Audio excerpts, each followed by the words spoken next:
What's good? Shit. Hold on, let me turn this shit up. What is good, people? It's been like a month. Been a long time. Been a long time. I had to come up here this Sunday and talk about all the stuff that I missed. Man, it's been busy. I've been busy. I've been sick. I've been busy. I've been sick. I've been busy. I've been busy. But I've been wanting to talk about boxing, but I just haven't been having the time to keep up with it. To be honest with you, and I wasn't going to come on this journey and wing it, even though I've done that plenty of times. But I just really didn't have the time. I didn't have the time to go live. So I made time today to talk about. I got 2 pages worth of stuff to talk about. 2 pages. This is like I missed. This is like 3 weeks. I missed 3 weeks. This is like week 4, and I'm finally going live. Salute to Big Tony. What is good with you, Big Tony? What's good with you? Been a little minute. Hope all is well with you and you too. Been a little minute. Skills from New Orleans. It's been a little minute for all of us. Shit, I haven't been live like I said in a month, but I got a lot to talk about. You know what I mean? I'm not gonna waste time with clips or nothing like that. Y'all should very well know what I'm talking about when I talk about all of these topics today, because y'all, it's been weeks. Y'all should already talked about it. All right, we should be here. You understand? But straight off the bat, because I'm gonna forget to do this, and I need to get through all of this, all of these topics. I need to get through all of these topics, and I'm gonna forget. So I'm gonna do it now and pin it.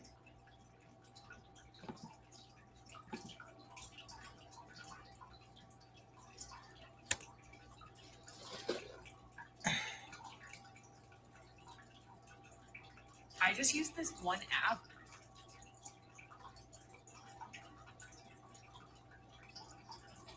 All right. So, what did I write down first? The WBO. Okay, Abdullah Mason got that title. We're gonna kick it right off. Y'all already know I'm not gonna start for no party. You know what I'm saying? I'm not gonna start for no party to get in the building. We just gonna start because a lot of people see replays. I know me. I don't catch a lot of people lives, and when I do, I'm in there for a split second. I get a phone call and I got a dip. So I'll be catching replays. So for everybody catching the replays, salute to Mike Biggs. Boxing is in the building. What is good with you? Definitely appreciate you coming through. It's just like a spur of the moment live. Everybody knows though that know me. If I miss a live on Saturday, I might go live Sunday morning. This is my attempt. This is my attempt. All right. We're gonna start with Abdullah Mason though. Abdullah Mason is the WBO champion, and he may be fighting Joe Cordina next. Joe Cordina, all right, the one that I believe he got stopped at 130, and then he moved up to 135, and he been campaigning there. Been looking all right at 135. All right, nothing special though, but all right. Joe Cordina is the number one mandatory for the WBO, so that might be Abdullah Mason next fight. Now I don't know if y'all remember, but Joe Cordina was talking like he wanted to fight Shakur Stevenson, and Shakur Stevenson was talking like he wanted to fight Joe Cordina at 130 when they were still in the weight class. I think Joe Cordina is still a name in the UK, and UK boxing is very much alive over there. And I think a win, stopping him especially, would be great. I understand he got stopped by a guy that didn't have no power. I don't remember how you spell it, how you say his name, but the guy had like 4 knockouts that stopped him, and it was a TKO, I think, stoppage. I believe I watched that fight, and it looked like Joe pretty much was drained, and he blamed it on him on the bad weight cut and him not being able to make 130 anymore, and he moved up directly after that fight. So I'm with it. Being that Joe Cordina is a good name in the UK and UK boxing, that's a great win and a great name on Abdullah Mason's resume. It's a very good name on his resume. Good enough that Shakur wanted it on his resume. So we got to keep it 100 there for anybody that don't like the fight. It is the number one mandatory. And when you get a title, being that Abdullah Mason, this is his first title, and he's a young cat, you know what I mean? You want to beat those mandatories, especially if it's a name mandatory that people respect in another country, like Joe Cordina in the UK. So I'm with it. I think it's great. What is good with you, Tay Tay Brown is in the building, the real queen of MMA is in the house. What is good with you, Queen? Hope all is well with you. How's it been going?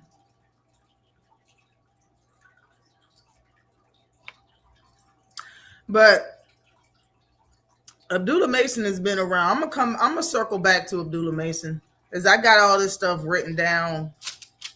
I'm gonna circle back to Abdullah Mason and him and Keyshawn Davis because I got a lot to say about that too. But Raymond Mortala is the IBF champion, and he beat Andy Cruz, I believe, for the title. He already had the title. He was given the title or elevated the title or something like that. And then Andy Cruz fought him. It was a good fight. Some people said it was close. Some people say Andy Cruz won, but Raymond Mortala ended up winning that fight. And Andy Cruz is now ordered to fight Albert Bell in a final eliminator. Now, if I can be correct, let me look it up so I won't be wrong in saying what I'm saying. Albert Bell. Is this the guy that I'm thinking of? I have to make sure. No, it's not the guy that I was thinking about. But he is 6 foot tall. This is a tall dude, man. He's tall. I didn't know he fought Keith Hunter and beat him. That was his last fight. Albert Bell's last fight was versus Keith Hunter, and he beat him via unanimous decision at 135 in August of last year. Albert Bell is 6 foot tall. He's 28-0. Okay, he doesn't have that many knockouts, only 9 knockouts. You feel me? But we're talking about Andy Cruz. Andy Cruz is still early in the game. Hold on. It's still early in the game. He only got 7 fights total. He has 6 wins, 1 loss, and only 3 knockouts. You know what I'm saying? So him fighting Raymond Mortala being 23-0 at the time. The guy's got brass, you know what? He's got nuts. All right. And I believe people be hating on Andy Cruz, and I really don't. I don't see why. I mean, I know, people call him Keyshawn Davis' father, and Keyshawn Davis fans probably, they're the ones that probably be hating on Andy Cruz. But man, just think about the guts that Andy Cruz has, and if all fighters had that type of guts. Just think about if all fighters 6 fights in, they would fight a champion like Raymond Mortala. Just put that mentality to all fighters, man, and the sport would be even better. So I can't hate on the cat. Like, that's saying a lot to me. What is good with you, Tay Tay? Definitely appreciate you for coming in. You chilling, can't complain. That's what's up. That is what's up. Salute to you, Mike. What is good with you? Appreciate you for coming through. But I like Andy Cruz versus Albert Bell. I like that fight. Andy Cruz is only 5'9". He's going to be going against somebody that's a clear 6 foot fighter. You feel me? Hold on. Let me see what they say. Okay, Albert Bell's 33 years old. Toledo, Ohio in the building. And Andy Cruz is said to be 30 years old. So I like the fight. I think it's another challenge for Andy Cruz. It's another challenge for Andy Cruz. Andy Cruz really did have a good showing versus Raymond Mortala, but I can't say that he beat Raymond Mortala. I think they gave it to the right person. Now Zepeda is supposed to be fighting Lamont Roach. I know you guys know. Zepeda versus Lamont Roach for the vacant WBC title. And Lamar Roach cries a lot. You understand me? Stay with me here. He be crying a lot to be getting exactly, the man get exactly what he wants. Am I wrong? And this goes for all of Gervonta Davis' opponents. After you fight Gervonta Davis, win, lose, or draw, and this is proof because it was a draw, you get whatever you want. You get what you want. After he fought Tank, Lamar Roach said that he wanted, the shit was supposed to happen with Tank, which I will go through that. That's when Tank had the car accident, and that is why he couldn't have the rematch with Lamar Roach or fight, period, immediately after he fought Lamar Roach, is because he got in a car accident. But besides that, Lamar Roach cries a lot to get what he wants. He wanted Pitbull Cruz. You remember how many people was calling him out after Tank? He said he was going to go up and fight Devin Haney, but he landed on Pitbull Cruz at 140 pounds. Think about that. And he got him. Both of his last fights was a draw, and he's yet about to have a title fight. A title fight for the Spanish title, for the WBC at 140. What did he do at 140? Can somebody tell me what Lamar Roach did at 140 pounds to get a title fight? I'm sorry, it's not 140, it's 135. I'm tripping. He's fighting to pay at 135. But since then, at 135, he's had a draw, and he moved up to 140 and had another draw. He's moving back down to 135, and y'all are putting him into a vacant title fight. I'm more than sure there's somebody else worthy of that. I'm just saying. I know that there's somebody else worthy of that. Hold on, man. Because I know it is. Wait a second. Let's see what the rankings is for 135. You got Raymond Mortala, number 1, Abdullah Mason, number 2. Both of them have a title. Floyd Schofield is number 3. Lamar Roach is number 4. I don't know how, but he's number 4. Rayo is number 5. This is whack. Like, really. This is whack.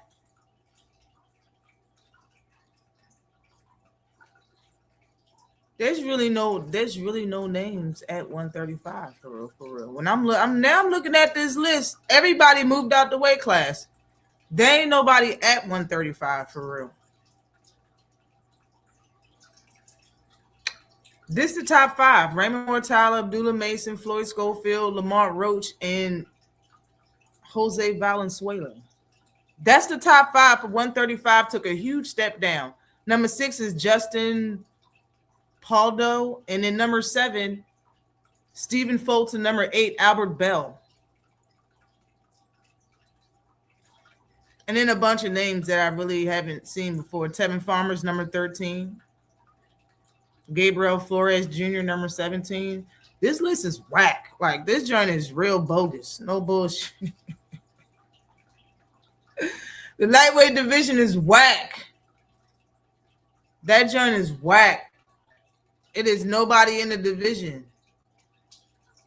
Cruz skill set and respect level hasn't transformed into the pros as an amateur. Cruz was a formidable foe. Yeah, and you would think that it would have changed since he's been training at that gym with those, you know. Bosey's a good trainer. He's been training alongside of Boots. You know, you would think that it would change, but it kind of did look amateurish, and he was fighting for points in the fight versus Raymond Mortala. But don't get me wrong, Raymond Mortala is said to be a puncher. He's said to have a little steam on the punches.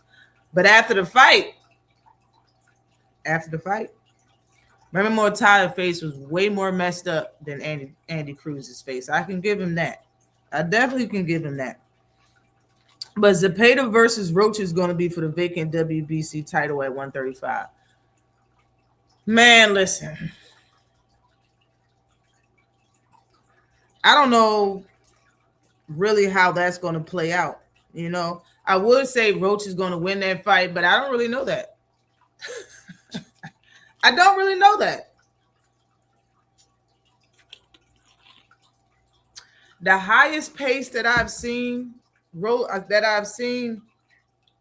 Roach fight was versus Pitbull Cruz. Now, I'm not saying he didn't fight one high. I'm just saying what I've seen was the one versus Pitbull Cruz. Pitbull Cruz seemed to tire out around the 7th to 8th round and really didn't pick it up. Didn't have the same steam on the punches or the same output or the same pressure in the first 6 rounds of the fight compared to the last 7 to 12 rounds of the fight. Zepeda, being the type of person that don't slow down, he don't really got the knockout power that Pitbull Cruz possess. But what he does have is the steam. He got the steam. He's not going to run out of the steam. I don't really know how he's going to deal with that many punches that's put together on him. When I go back and think about the fight that Lamont Roach had versus Tank, Lamont Roach's only success he had in that fight is when Tank was looking at him. It was when Tank was standing still looking at him. When Tank went like this and just was looking at him, then he got his shots off. Besides jabs, like he really wasn't doing nothing in that fight when Tank was moving around and doing what he's doing and throwing punches. He was buying his time. And maybe it's because Tank got punching power. Who knows? But when it comes to the style matchup of it, Zepeda's the type to keep throwing punches, and I haven't seen him do well against a fighter that's doing that in that round. When a fighter is throwing a lot of punches during the round, I don't remember a round where Lamont was getting off on him when he was throwing on him. No, Lamont was buying his time when he was throwing all them damn punches. When he was really doing what he was buying his time. He really looked good and was coming back in the fight when Pitbull Cruz started relaxing and acting like he was trying to box Lamont Roach instead of just throwing him hands the way he was in the first 5-6 rounds of the fight. I don't know if Lamont Roach can beat Zepeda. We definitely will find out though, boss. But I don't know about that. I really don't. Here's my pen. But Jada Hair, what? What is his name? Jada Hair? Herrera? Whatever his name is, he's the interim champ for the WBC. You hear me? And what is he ranked? I just looked at the rankings. I ain't see his name.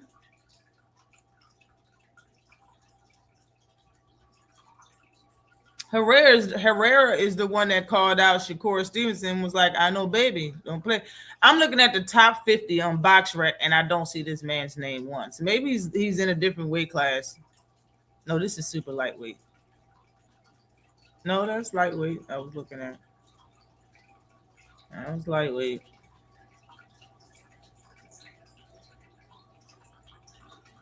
There's way more names at 140. Like,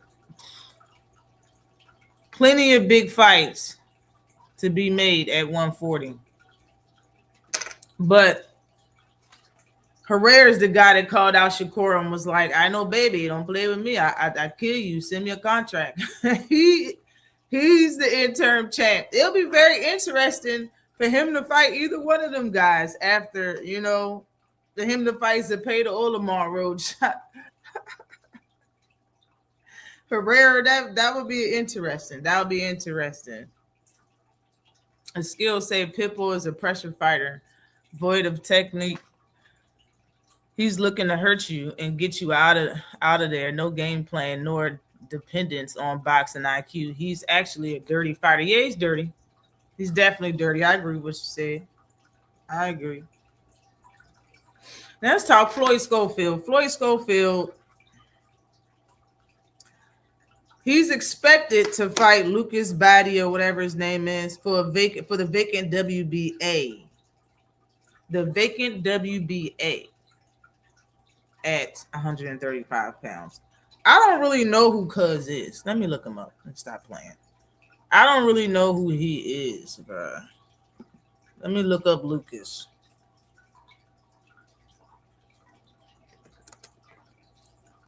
Let me look up Lucas.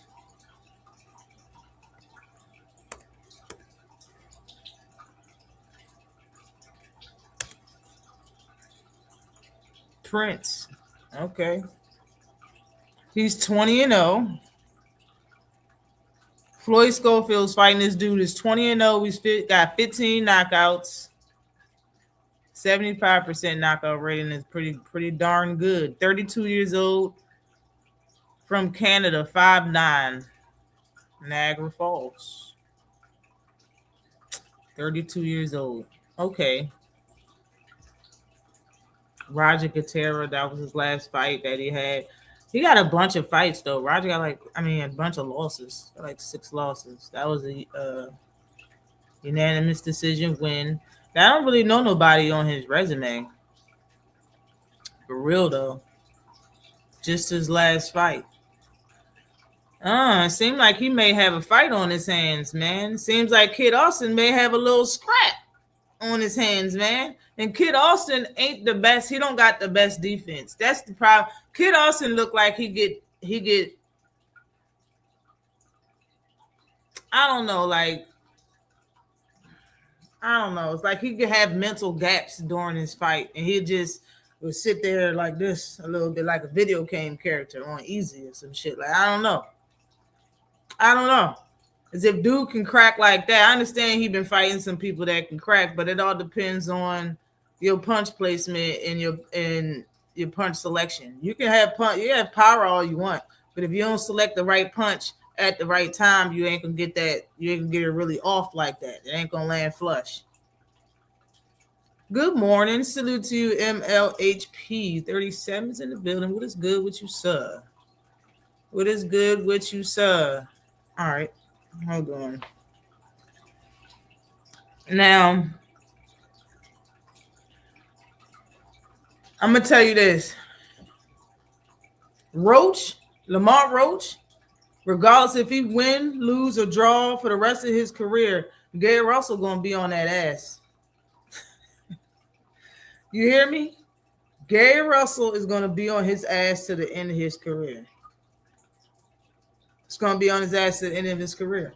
Now that Gary Russell's actually back and looking pretty darn good, and he's at 135 out the small old man weight class of 126, which is actually blooming now, but he don't want to go back to that. He'd rather go back to 135 where ain't nobody at. But at the same time, Gary Russell really want that fight.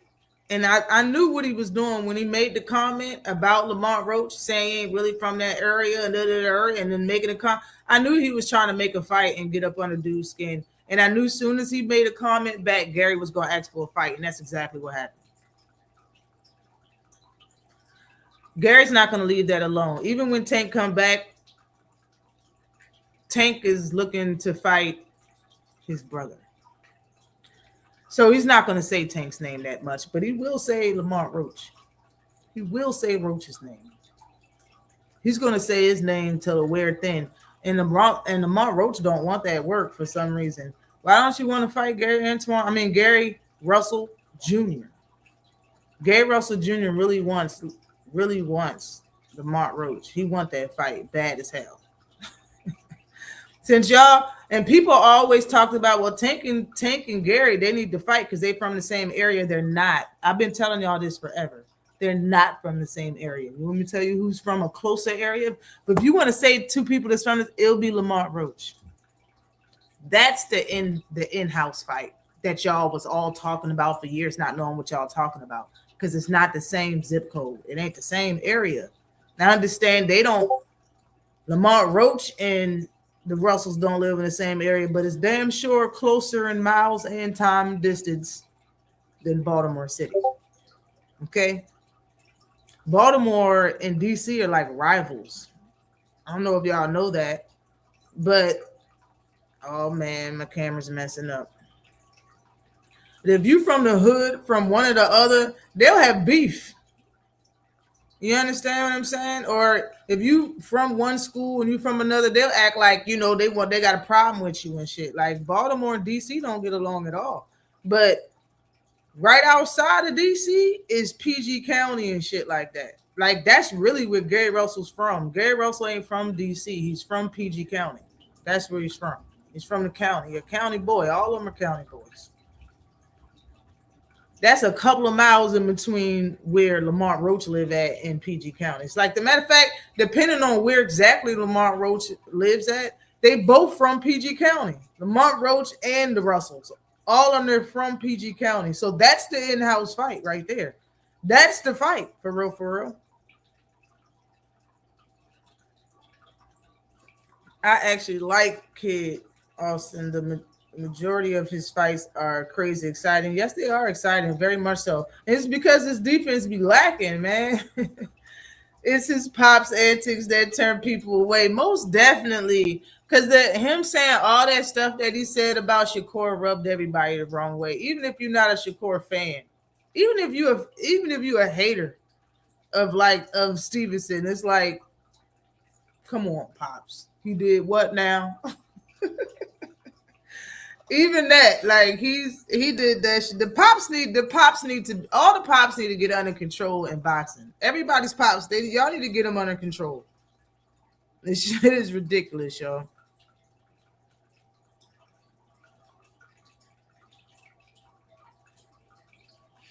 I'm gonna skip that for now. That's a long topic. I'll skip it. Let's talk about Carissa Shields real quick.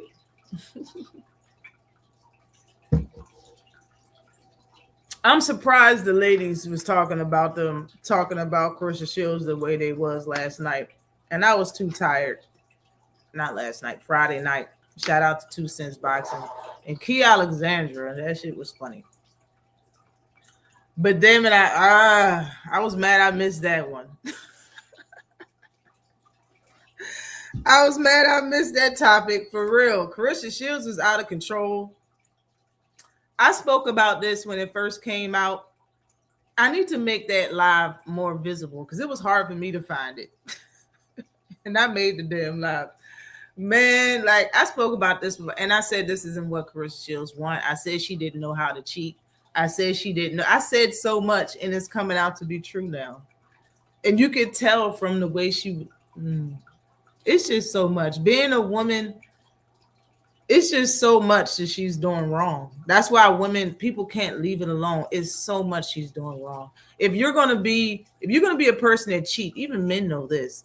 Men, if you're gonna be a cheater, you're gonna know some tactics so you can actually get away with cheating. So you actually won't sound like you're lying. So you actually, you know what I mean? She don't got none of that. She don't. And I could tell she didn't have none of that in the beginning. Like when everybody first found out that she was with Pat Poose because of the dialect she had to Remy. It was like, yo, that's not, I can tell you don't know what you're doing. All right. I'm not a cheater, but I'm gonna tell you this. If I'm messing with if I'm messing with a married man, if his wife finds out, I'm not gonna talk to her because I already know he was married. Do you understand? I don't have nothing to say to her. Nothing. You need to have a conversation with your husband. And the fact that she was talking, I knew she was going to go about this all wrong.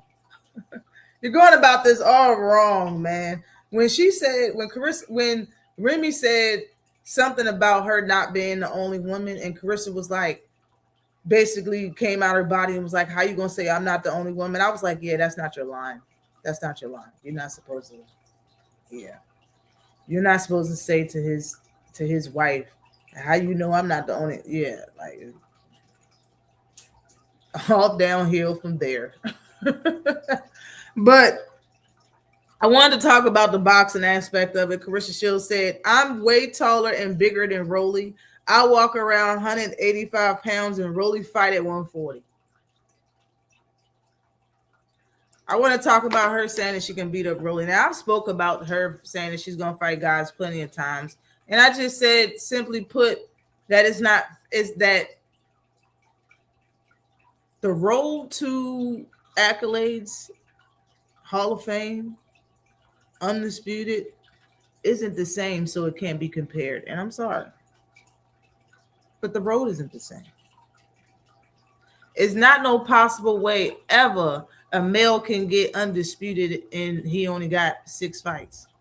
It's not possible. So your accolades and the things you have can't be compared in the men's division because yours is so weak so shallow, so slow that you can get undisputed in 6 fights.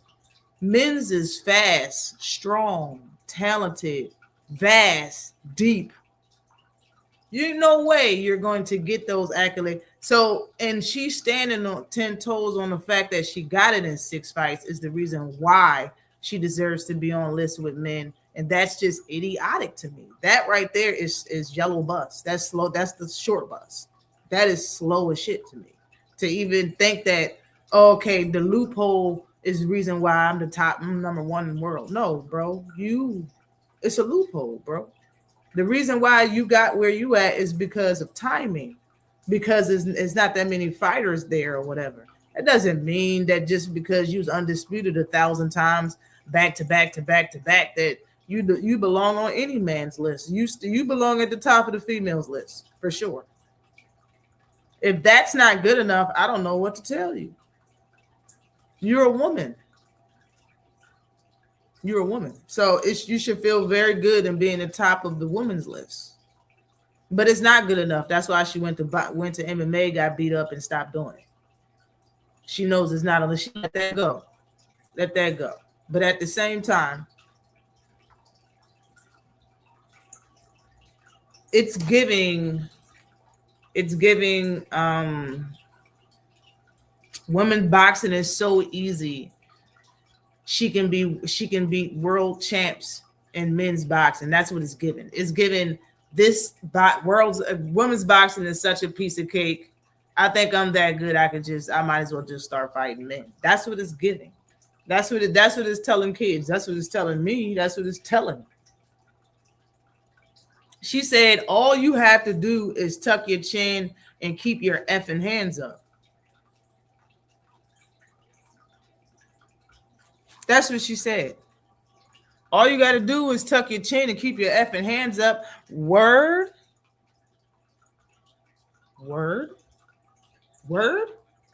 That really, Carissa? Is that what you're telling people? You can fight a man. All you need to do is tuck your chin and keep your hands up. That's all you need to do. Word, Carissa? Are you sure you want to? Is that your final answer? So why do people box? Why do people start boxing since they 5? If that's all you got to do. You've been boxing since you was 5 for that. Y'all train all of this time. Y'all go in and out. Y'all be training 6 weeks, 8 weeks for what? All you got to do is keep your hands up. What is it, fat camps? All you got to do is tuck your chin and keep your hands up.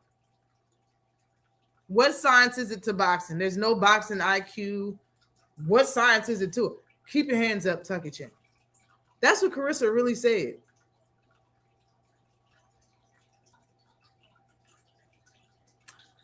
The people that listen to that aren't really big boxing fans.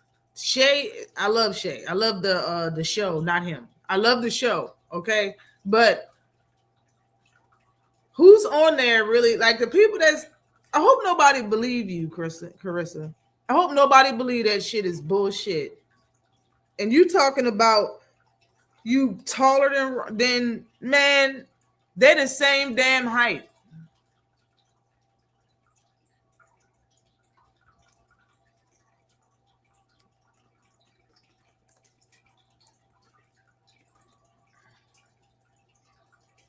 They're the same height. Carissa Shields is 5'9" and Rolly is 5'9". If anything, maybe 5'8", but he's 5'9". I remember his face-off versus Ryan.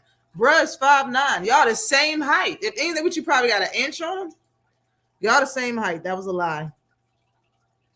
You said he fight at 140. When she said it, it was a lie because he fights at 147. He's a champ. She said Rolly's a champ. He fight at 147. And Rolly, she said she walk around at 185. What do you think Rolly walk around at? Rolly a big boy now. He a big boy now. What do you think he walk around at? He a big boy. Mason is another one crazy exciting, but lack defense. He can't do that against Keyshawn. That's for sure. Salute to you, seen and unseen boxing. What is good? Which King definitely appreciate you for coming through.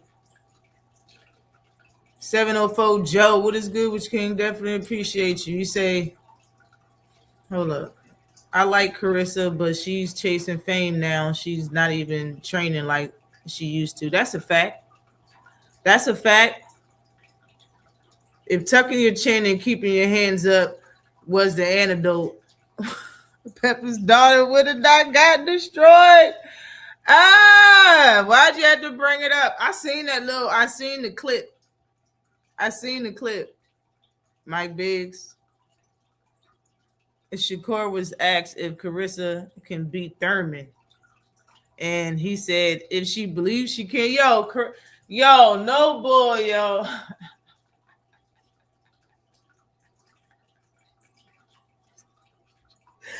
Shakur, bruh. I can get, if somebody asks Shakur a question, you can pause it and I can probably guess what he's going to answer and be a roundabout correct. I can probably be close to correct. It's certain people's toes he don't step on at all, no matter what the F you say. He's not going to step on them toes. Carissa's one, Buzz one, and Keyshawn Davis is one. He ain't going to step on them toes no matter what type of question you form.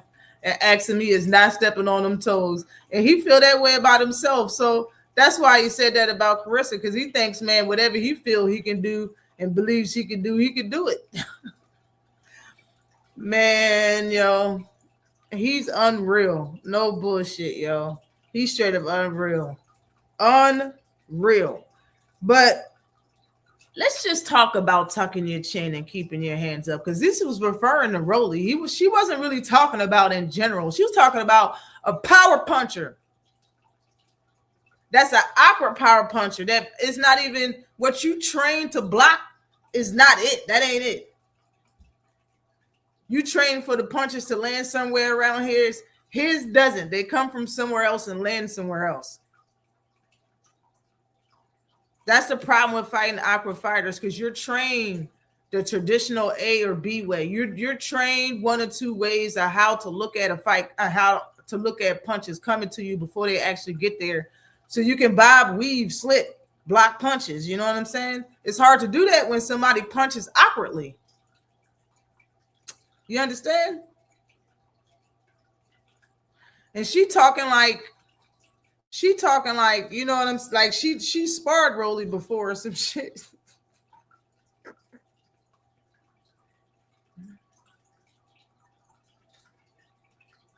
Hold up there.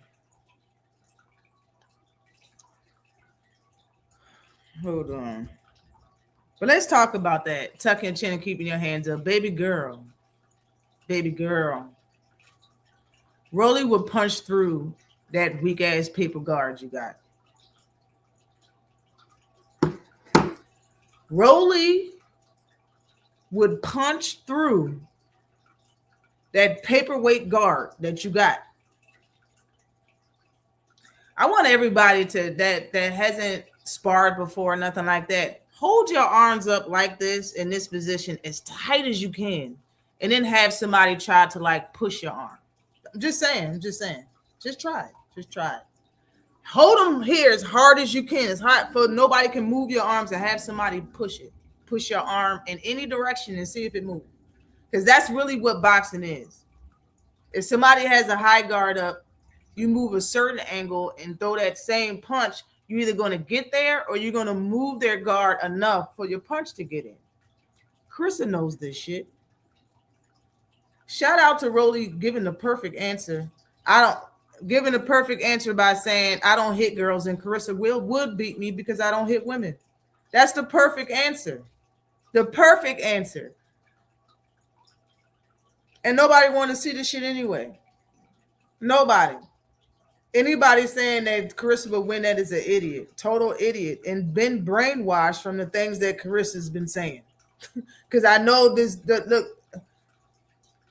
the world don't even tell you that. The universe, no matter what state you're in, TV, social media don't even tell you that a woman can beat up a male in boxing. Like regardless of what you think or what clip you seen, or what small dude that was getting beat up by a big girl, don't matter, bro. It's not. This ain't that.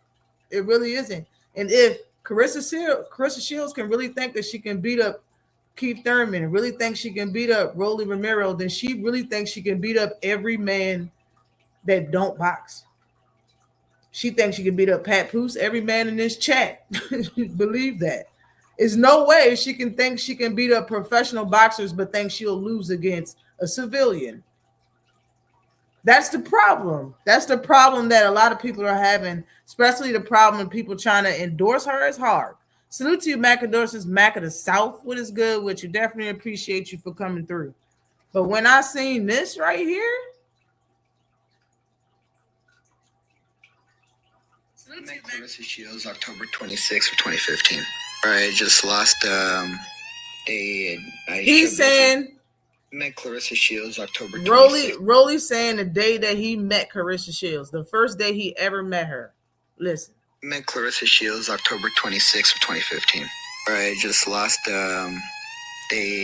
I shut both his dude's eyes and I yelled at the ref and they gave the decision to the dude even though he couldn't fight the next day. Both of his eyes were shut. It was a complete one-sided fight in Memphis, Tennessee, and they're doing the Olympic trials for women right there. Yeah. I wake up late and I missed the shuttle, because I went to go to venue and I missed the shuttle, right? And a guy comes up to me, he's like, "Oh, are you heading to venue?" I'm like, "Yeah." He's like, "Well, we got a car." He's like, "Yeah, we'll give you a ride." I'm like, "Okay." I get in the car. Claressa Shields goes in the car. It was her boyfriend at the time. And he's like, and she's like, "Why are you putting these bums in the car and all that stuff?" And I'm just like, huh? I'm like, bro, and she was already Olympic gold medalist in 2012 at the time, and I just sit there and I'm just like,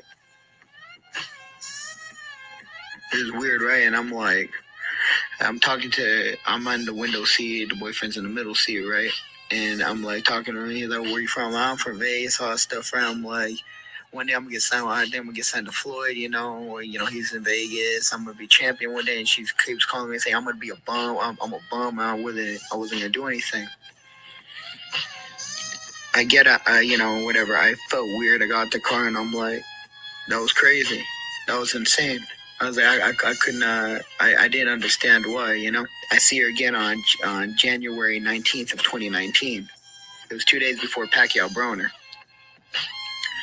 And she comes up to me and she introduces me. "Oh, I'm Claressa. You're Rolly. I heard a lot about you and all that stuff." And I was like, "Claressa, we met before." She's like, "Really? Where?" I'm like, "In Memphis. October 26th of 2015. You gave me a ride." And her heart dropped. She walked away. Of course, she is the greatest fighter of all time, the greatest female fighter of all time. There's no ifs, ands, buts, or questions about that. I don't know why she always targets me. Me and her will never be in the ring. I do not hit women. She's great, but there's male and females, and it's divided for a reason. Aside from that, too, she thanked me because I knocked out the dude that had knocked her out in sparring. Because yes, maybe no need to settle down. It seems like she's always been a mean bitch, huh? She's always been a mean bitch. All right. That's what it sounds like to me. And for him needing a ride, he probably didn't say a word to her about that shit. He probably didn't stick up for himself because he needed a ride. It's that important. Not letting this bitch ruin what I got going on in my life. He probably didn't say a word and let her say all of that rude shit. And then see her one. And that's the one thing I don't like about people really be knowing. They be having that feeling that they know you or whatever. You don't remember him at all. So you was clowning somebody. You had to know him because you kept calling him a bum. He was saying that, he said too much for you not to see his face. It's not like he had a skelly on or whatever. You knew who he was. That's why you called him a bum, because he lost. And she was already won one time in the Olympics. You knew who he was, bro. You thought he wasn't going to say it. I did the same thing to somebody way higher up than me. She came to my job and looked at my face and said, "Where do we know each other from?" "Oh, I'll let her have it."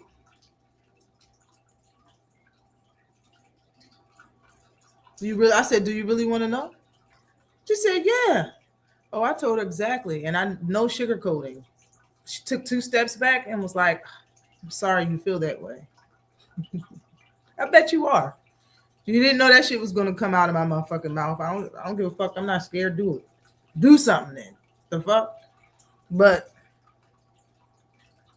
yeah, that's some cold shit, right?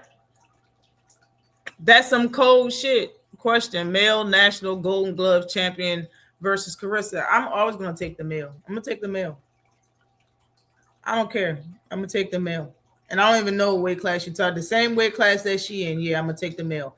Yeah, she at 175. Yeah, the male. 175 male Golden Gloves champ puts her on her ass cheeks.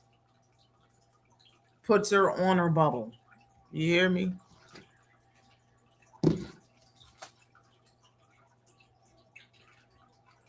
But Rolly would definitely punch right through that weak ass guard. And she come on, bro. What are we talking about here? What are we really talking about here? Let's move on. Edgar Berlanga. The people that thought Edgar Berlanga was going to beat Shiraz was just people that didn't like Shiraz. Okay? There were people that just didn't like Shiraz. What is good with you? 2 Cents Boxing is in the building. What's good with you, Queen? I just seen your it popped up on my screen when I was showing my video just now. Notification. But Edgar Berlanga, I knew Edgar Berlanga wasn't going to beat no Shiraz, man. The damn reach on that cat is crazy. But he called Shiraz a bum and a cheater. He says he went into depression after that fight, and he felt like he got hit with a pipe. And on his left side of his face was super normal, was his words. And the right side of his face was swollen and all beat up and shit. He's saying because he had something in his hand. His wraps was messed up on Shiraz's left hand. And they showed a picture of his hand wraps. And let me say this, man. This is just like what I already said. When people got stuff messed up in their hand wraps, they do not take off their gloves in the ring. It's been so many times, and I'm not accusing nobody of cheating, but a lot of UK fighters back in the day never took off their gloves.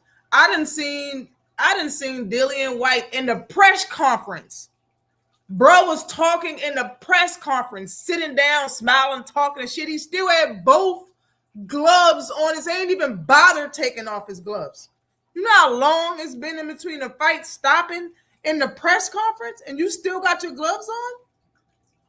That shit is sketchy. That's some funny shit.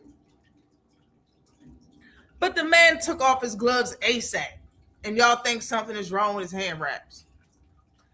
Hand wraps are not just there for show. They're there to protect your knuckles. The bigger your knuckles, the bigger the hand wraps.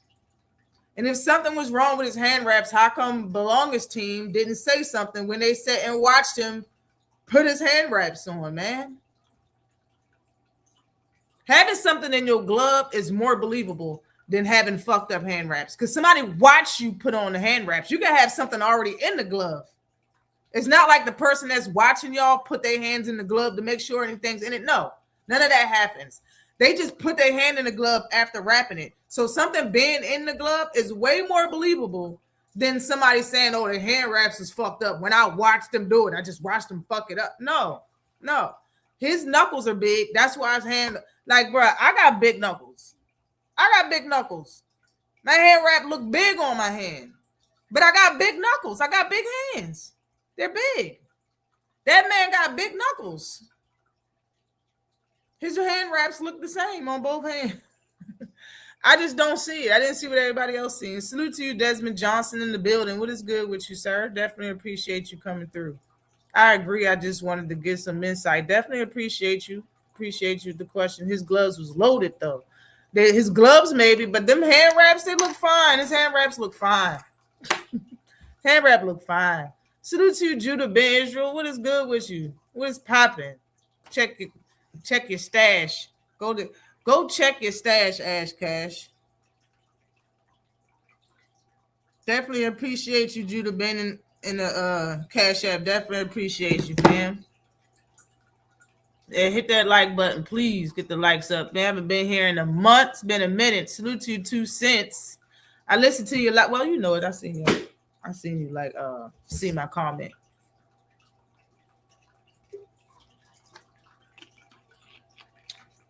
Oh, and about the Carissa Shields drink, we just talked about it. I think Carissa Shields said that she'll move down for a fight. I don't think it's going to be Michaela Mayer, but she talked about fighting Michaela Mayer. That's why I thought that she wanted to fight. I thought Carissa Shields wanted to fight because when she talked to Brian Custard, I think that was the interview. When she talked to Brian Custard, she was like, me and Michaela Mayer or something, and he was like, ain't y'all friends? And she was like, yeah, but if she thinks she can beat me, we can fight. That's why I thought she wanted to fight. But I'm not trying to see nobody fight if they depleted. Let's get that understood. I'm not trying to see no depleted ass fight either. Facts. I'm not trying to see it. He only took off one glove. He did only take off one glove, but they show it? Or was that false information? People be lying on their thumbnails, man. Maybe it was full of shit. Because I seen a thumbnail of both hands. Maybe they just duplicated it and turned it around to make it look like both hands. People be lying like shit. Suit to you, Zach B. What is good with you? Yep. But kept his gloves on after EJ just saying, yo, when you keep your gloves on, because it's like, yo, just think about not being able to use your hands for like an hour. Those gloves are already on their hands for 15, 20 minutes before they even start the ring walk. I would have touched my face. You know what I'm saying? Like, I need the gloves off my hands, though. I need them off my hands. We look like we're sweating. I know my hands is wet. My hands are moist. I need the gloves off my hands. I think anybody that leave their gloves on the entire fight and then you get about the ring with both gloves on, I think it's suspicious.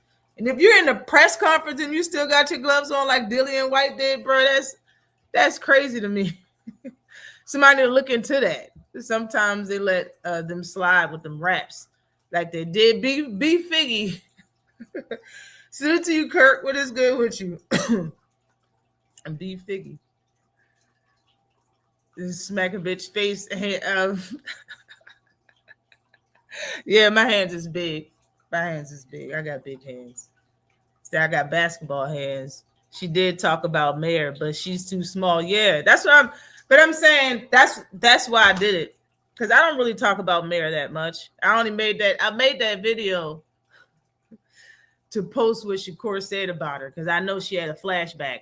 When she was like, I know very well men's strength. I know she had a flashback when Shakur was walking her ass down. That's why I made that show. That's why I was only video was like 3 minutes long. I just wanted to put that out there.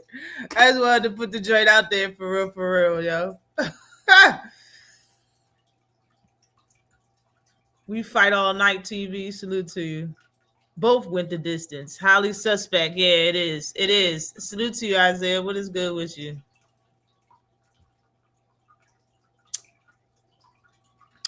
Hassan. I just made up your name. I said anything just now. My bad, Hassan. I don't like Berlanga, but I believe him. Shiraz got Turkey, I believe. I got Turkey behind him. Yes, he does. Shiraz is Turkey guy, and he showed everybody that when he told Shiraz how many rounds he was down when he fought Carlos Adames. Salute to you. Salute to you. You all good. It's all good. Salute to you, Dondrick. What is popping with you, sir? Hold on. Oh, yeah.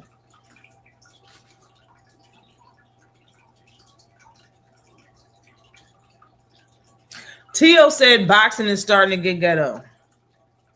It's starting to look ghetto. Something like that. Boxing starting to look ghetto. I guess that was you warning us when you was a champion by saying Top Ranker have all the black fighters, huh? Tio racist. I don't care what nobody says. People like, oh, he's not racist. He never listen to me, man. Listen, because I'm from Deal, Maryland. I'm from the country, and I went to schools that was predominantly white. And of course, The black people that went to my high school, they played sports. And of course, you always have the couple of white people that's good friends with the black athletes. You understand what I'm saying? When you have the quotes, like the sayings down pat, that's racially, that's people can think is racist, and you got them down pat, you say those things, is looked at very odd. You know what I mean? And when they said those things around a group of black friends that they had, they looked at them very odd, and they didn't know why. It's because those kids are really raised by their grandparents, and their grandparents are racist. They didn't know the things that their grandparents walked around and said all day were fucking racist. So when they came to school and said it, they're like, I'm not racist, but you talk racist all day, every day. That's Tio, talk racist all day, every day. But the problem is, Tio wasn't raised by his grandparents. Tio was raised by his daddy. And Tio's daddy ain't that old to been, around when they had segregation. You understand what I'm saying? Tio's dad said and admitted he only uses the N-word out of anger, and he uses it to black people. That's the definition of being racist.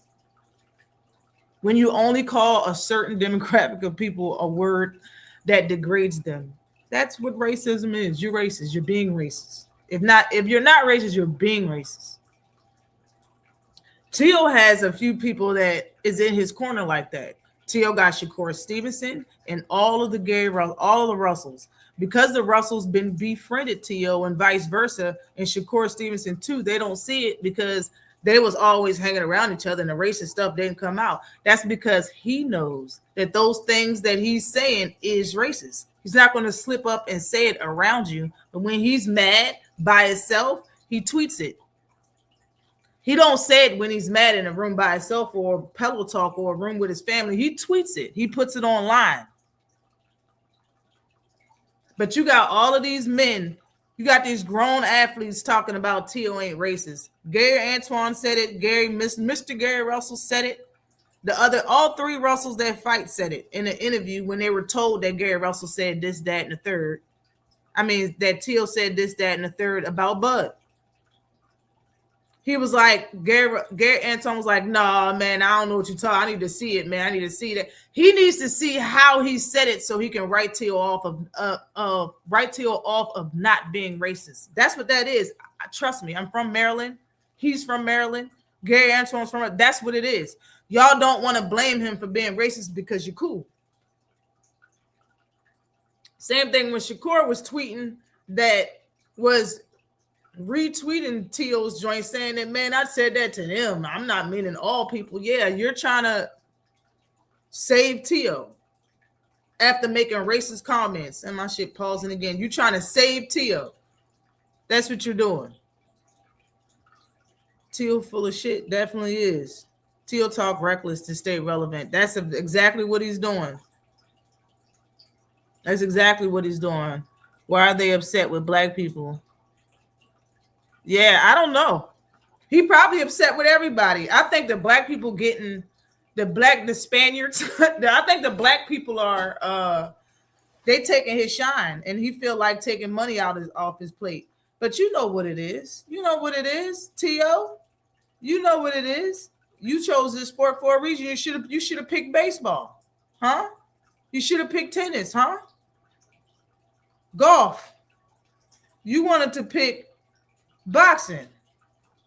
That shit ain't, hey. It's not my fault. It's not their fault. Not their fault. But Tio talking about boxing starting to look ghetto is, bruh, I'm telling you. And people want to continue to give Tio what he wants is disgusting to me, bro. Tio needs to go to the back of the line. You need to go at the bottom of the list and work your way up to a title fight at 147. You do not deserve a Rolly fight, a Devin Haney fight, a Ryan Garcia fight. Hell to the now. You don't deserve none of it. You should actually fight somebody, bro. You had all of them names at 140 and you left that weight class fighting nobody's. For real, compared to the names that you had on the docket to fight, you chose nobody's. And you didn't look good in those fights, for real. The best fight you had at 140 was Taylor and fucking Barboza. You didn't even want to fight Barboza. Taylor was past his time. That's how you got your shine. But other than that, like you had all them people in the weight class and nobody and didn't fight nobody, yo. It's sickening. And you want to come out of that and move up and fight the person that you ducked for 7 years, Devin Haney? No. You want to fight Ryan Garcia, the person that you never said shit about? How many times did Teal ever say anything about Ryan Garcia's whole fucking career? Excuse my language. You never called him out, said anything about Ryan. Nothing. Never. Never. You don't deserve a Ryan Garcia fight. There's no build up there. I don't like the fight. It's whack. Now, fight somebody else. I want to see Teal fight Rohan Polanco. I mean that. I mean it from the bottom of my heart.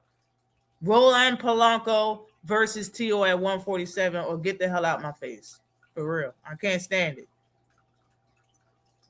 He should have picked baseball. Right. Should have picked a sport everybody could play.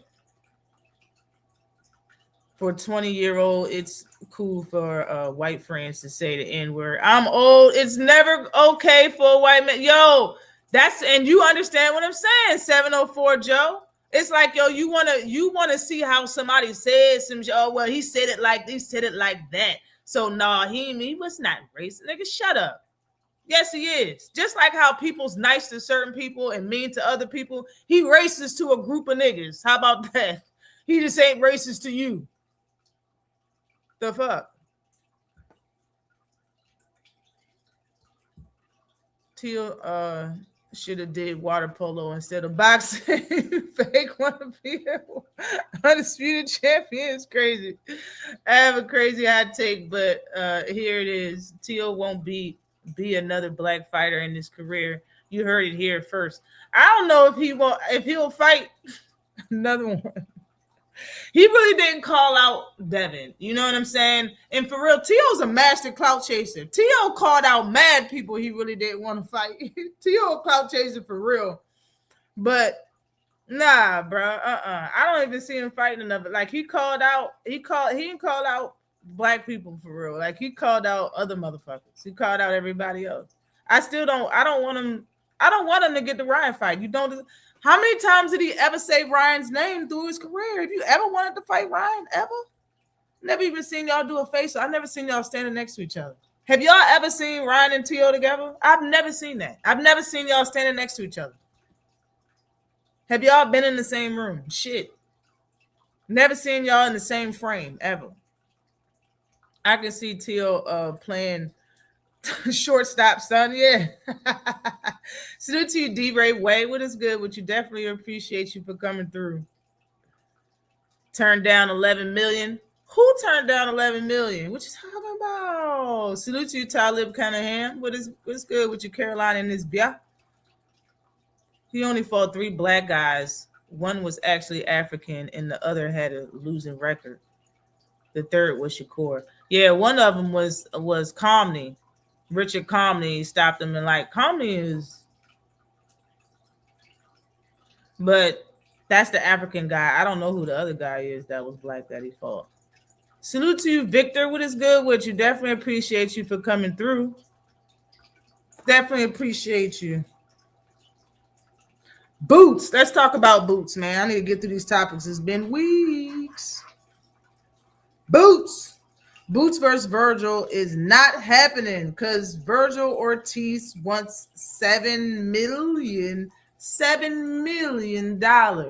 because of what Shakur and Teal got. So he pocket watched all the way to no fight unless I'm getting $7 million like them youngins. You hear me?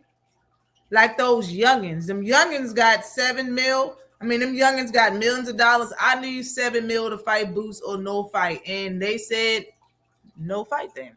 You know Eddie Hearn and them ain't boosting up no 7 million. 7 million? They ain't doing that shit. But Boots is supposed to fight. Where's it? I wrote it in here somewhere. Xander Zayas. There it is. There it is. Xander Zayas is that guy. Man, I respect Xander Zayas. People be trying to hate on Xander. I respect him. I like his boxing mind. He seemed like he's always locked in boxing. He seemed like he don't do no extracurricular activities. You feel me? He look like he's not a drinker. He look like he don't even drink coffee. He look like he takes care of himself. He works out a lot. I went to his IG to get some footage for a video or a live or something I did. Man, he's tuned into boxing. He really lives this sport. He lives this sport. And a lot of people that it's in his weight class, I don't think I could say the same for. Not a lot, but some people in his weight class, I don't think I can say the same for. But 154, man, is booming. It's a lot of talent, a lot of power in that weight class. It's height in that weight class. You know what I'm saying? I gotta give Xander Zayas respect for taking the Boots fight. I believe he asked for this fight. I don't think Boots is the type of fighter that goes to his team and be like, I want such and such fight, let's make it. I think Boots is the type of fighter that gets a couple of names and he'll choose which one he wants to fight. That's what I think. I think his team does the work for him and lines out some fights for him and he'll choose what he wants. But I definitely don't think he's the type of fighter that goes in there and be like, I want such and such fight and put his foot down and say, I ain't fighting nobody until I fight him. So I know Xander Zayas was the person that said that he wanted to fight Boots. I know Boots was trying to get a Virgil Ortiz fight. And I know now he's fighting Xander. So I give the respect for Xander for making this fight versus Boots. Because I don't think Boots' team did it. I think the person that reached out first was Xander Zayas and his team. So I give him respect for taking the Boots fight. I don't like, it's kind of sad if Boots have the same career that he had at welterweight, meaning the biggest names don't fight him. And it shouldn't be like that. We got Charlo came back at 154, Jamel. Man, it's names there. Like we need to get it popping. We got Fondora up in there. It's names at 154. So respect to Xander, and that's going to be a fire fight, man. That's going to be a fire fight. I think the fight with Xander is probably going to be his closest fight that he's had with anybody. I think he can beat Xander Zayas. I think Boots can beat Xander Zayas, and that will give him 2 titles off the bat, boy. And I bet you Charlo going to be breathing down Boots' neck. He's going to be breathing down Boots' neck if he fights Xander Zayas and get both of them titles up off him. He fights Xander Zayas and get both of them titles up off him. It's going to a lot of people going to be trying to fight Boots in the first, but Jamel Charlo going to be the number one guy trying to get that work. And probably Fondora going to be trying to get that work for real. But I like that fight. I like it a lot. Xander Zayas versus Boots is a main event.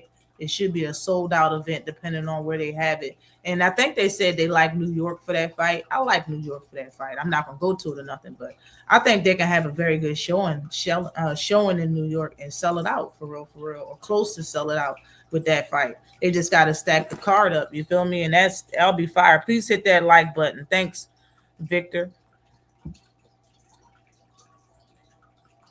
Rick deleted his Twitter after the DAZN deal was in. Who deleted? They said Rick. Who's Rick? Rick who? My bad. I don't even know. He let his manager sway him away from Oscar. Virgil Ortiz. Yeah. What's going on between Virgil Ortiz and Oscar with the legal situation probably messed a lot of stuff up, for real. You think Xander going to fight him? I think Xander asked for the fight. I really did. And I think they're in negotiations to talk. Like, that's what both the teams, that's what Xander Zayas' team said, I think. I think it was Xander Zayas, somebody from Xander's team. But he said that. He said that they were in negotiations to fight. Man, there's no need to duck these people, though, 2 cents. There's no need. I think eventually Xander going to have to fight these. And, he get mad respect from me for taking this fight. I think he should fight him. Boots should fight Xander. Xander should fight Boots. They should. They definitely should, my opinion. Boots, the WBA interim champ, should have fought Abbas for the WBA belt. Then he could have unified versus Xander as the champion and not the interim champion. Yeah, it could have been politics behind that one. You already know. Did anyone see the Anthony Cuba fight? Was it last night? Because I fell asleep on most of the fights. I woke up late and I caught both main events. I caught Emma Williams and Carlos Adames main event, and I caught the other one with Lester Martinez.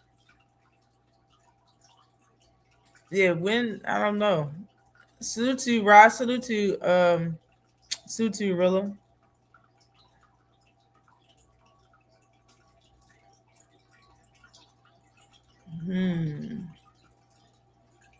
Last night, or did he fight get dropped? I don't. A fight did get dropped. I heard that after the fight, after the fact that a fight did, because I was up all night. Yeah, exactly. You need to put your regular name back up here. You feel me? Put your regular name back up here.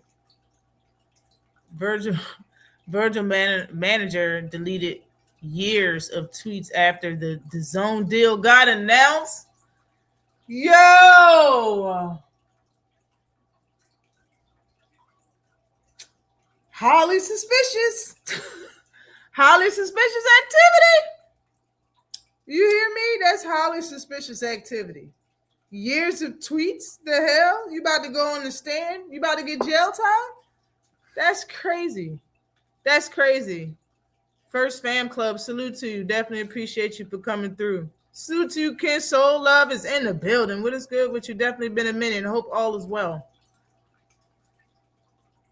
You should have came to the fight part. I was sleepy as hell, man. I've been really, really busy. I cannot do the things that I want because it's not enough hours in the day, Queen. It's really not. I need help. Okay? I need help. I got a child. I need help. I just got a lot to do. I got a lot on my plate. I'm trying. What you think of Ammo fight, Ash? I think he did pretty good, yo. I think he did good for not getting stopped by Cuz. But, you know, he did better than I expected. He really did. I didn't see I missed the first 3 rounds of that fight. But he did good. He did good. I was kind of shocked at the showing that he did. He's a dog, yo. He a dog. That's I could sum up Ammo Williams by saying he a dog. I like all his fights too. That's another one that I really like Ammo Williams' style. You know what I'm saying? And he needs better defense himself. You know, he needs better upper body movement. He needs a lot of work for real. I think you need to change his coach. You know what I mean? Maybe get a Derek James coach or something so you can use your legs to move your head. You know what I mean? But he did good. He did good, man. He did good. I really like Carlos Adames. I think he's a problem at the weight class. And somebody need to beat him. Somebody need to beat him. But I thought the fight was good. Rick Moraine. Margarine. The sneaky squirrel. I'll bet you keep me up. Fondor and Thurman both say they KOing each other. Yo, can I say I'm waiting for this fight because I think it's going to be funny. Does anybody else think that Thurman and Fondor is going to be funny but me? I think it's going to be bad. It might be a bloodbath. I think it's going to be a lot of juices flying in the ring. I think Thurman's going to get hurt. I really do. But I think it's going to be some comedy within that fight. I think it's going to be some funny shit that go down. Fondor said that he's going to KO this dude in 4 rounds. Thurman said he just going to stop because he's going to stop the big boy. You know how Thurman talk. He talking like he going to beat him up. Nah, Ammo just never going to be a champion. He's a great gatekeeper. I can agree with that, Don Chippen. He's a dog. He a dog. Gatekeeper got to be a dog. You feel me? He is a great gatekeeper. At that weight class it's too much up there. Juice is flying. Yeah. Yeah. Yes. It's going to be fun because the way Thurman, God, if y'all remember Thurman versus Pacquiao, bro. Thurman versus Pacquiao was funny. I laughed through that fight. That shit was fun. I still remember the video I made after that. I made one of the funniest damn videos after that fight, talking about Thurman versus Pacquiao. Hilarious. Are you kidding me, yo? Thurman got hit by a body shot and it hurt so bad he stood up and took his mouthpiece out and then ran around the ring. And he was actually parrying shots, running around the ring trying to catch his breath. Then he put his mouth. I remember it was green. He put his mouthpiece back in his mouth and started fighting again. I laughed my ass off. It was hilarious. And Keith Thurman press conferences be funny and shit too, but he sounds and look nervous to me. He sounds nervous. You look nervous. You feel me? When he's there with Fondor, he sound and look nervous. When he's at these interviews by himself on his own time, he sound real good.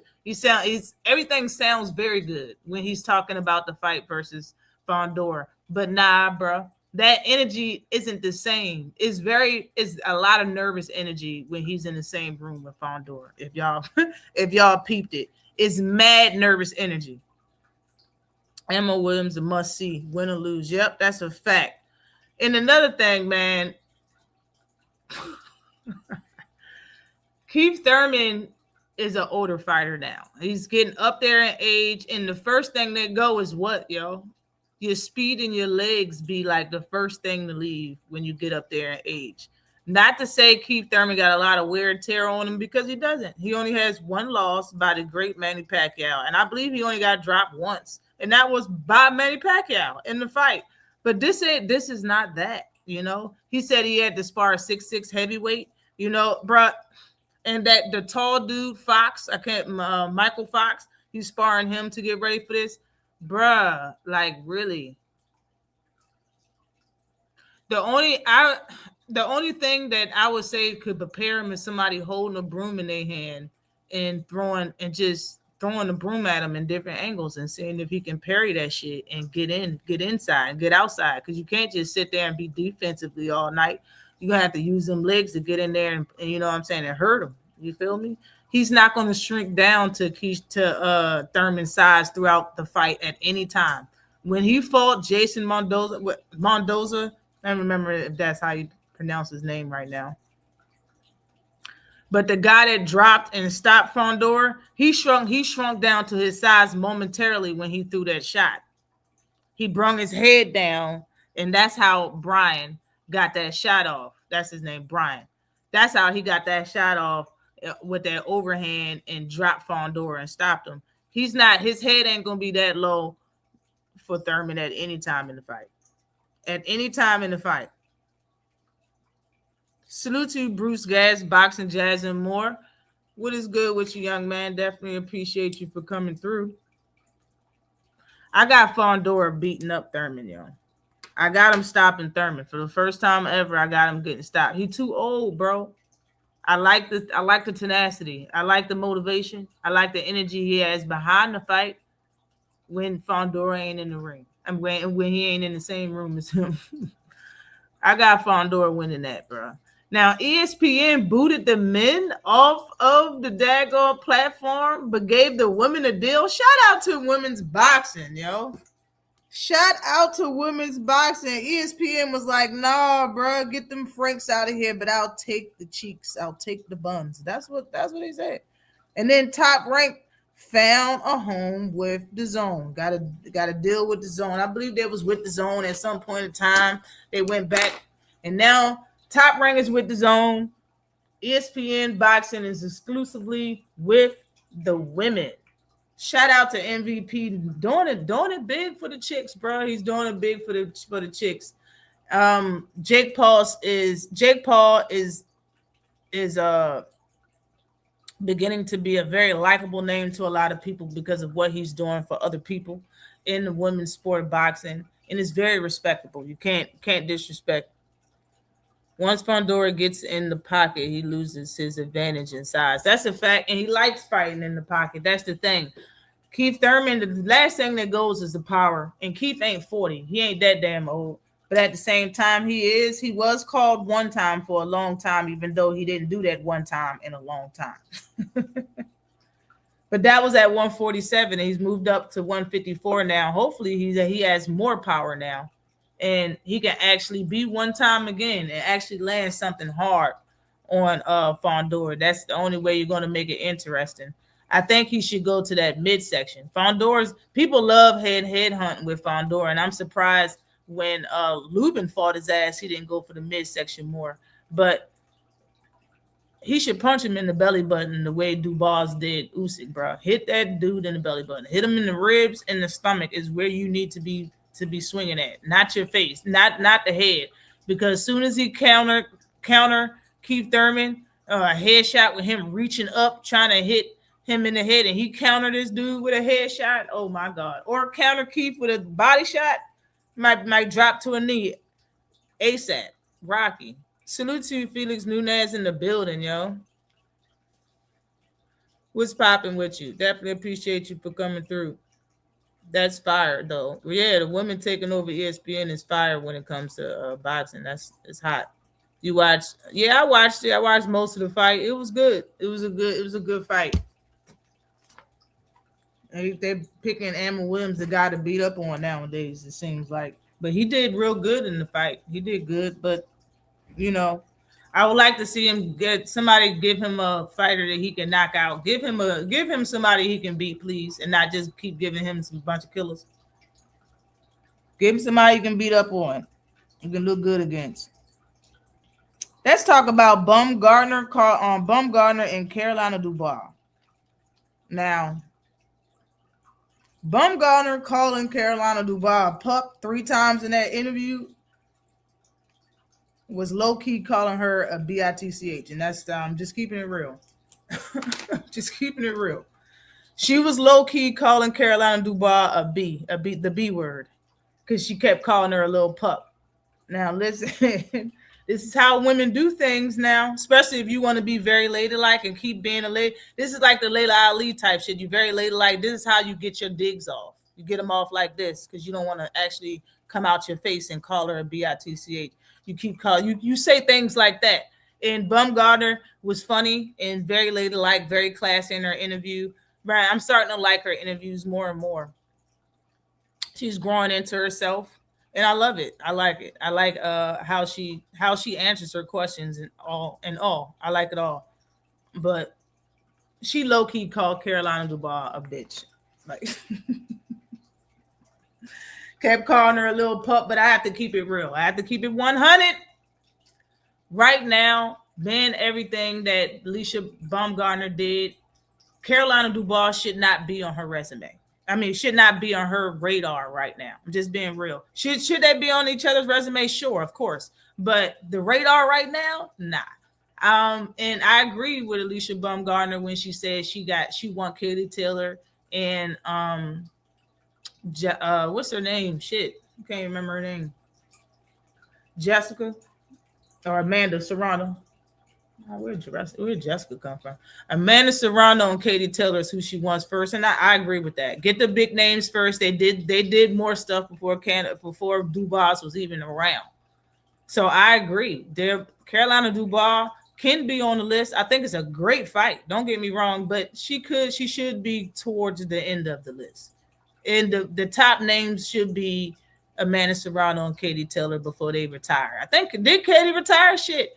Before them these other ladies that's up there in age, up there in fights retire. I think Alicia Baumgartner would be wise to get them on her resume, to get them in the ring first. So I agree with everything that Alicia Baumgartner was saying. I do. Do I like the way Carolina Dubois is talking? Hell yeah. I like the way she's talking. I like it, but it's a lot of other fights out there, and I don't know where the beef is coming from because it sounds like there's real beef there, not with Alicia, but with Carolina. I think Carolina got beef with Alicia Baumgartner for some reason, but Baumgartner ain't thinking about Carolina. Like, I don't see where the beef is coming from, but it seems like it's beef there from what she's saying. The thing, like, Carolina Dubois sounds like Ryan Garcia when he was talking about Tank in the beginning of his career, when he was calling out Tank. That's what he sounds like. It sounds so overboard of the things she's saying about her. Like, I understand you called her a gimmick and stuff. You said that before. You know what I'm saying? But there's a lot of other stuff she's saying. She's gonna be beat up and all this stuff. Like, I get it, and I like it. You know what I'm saying? But I'm just saying, I think Carolina Dubois. I think there's other fights ahead of Alicia Baumgartner that you should be looking at, because Alicia Baumgartner is not looking at you right now, and she shouldn't be.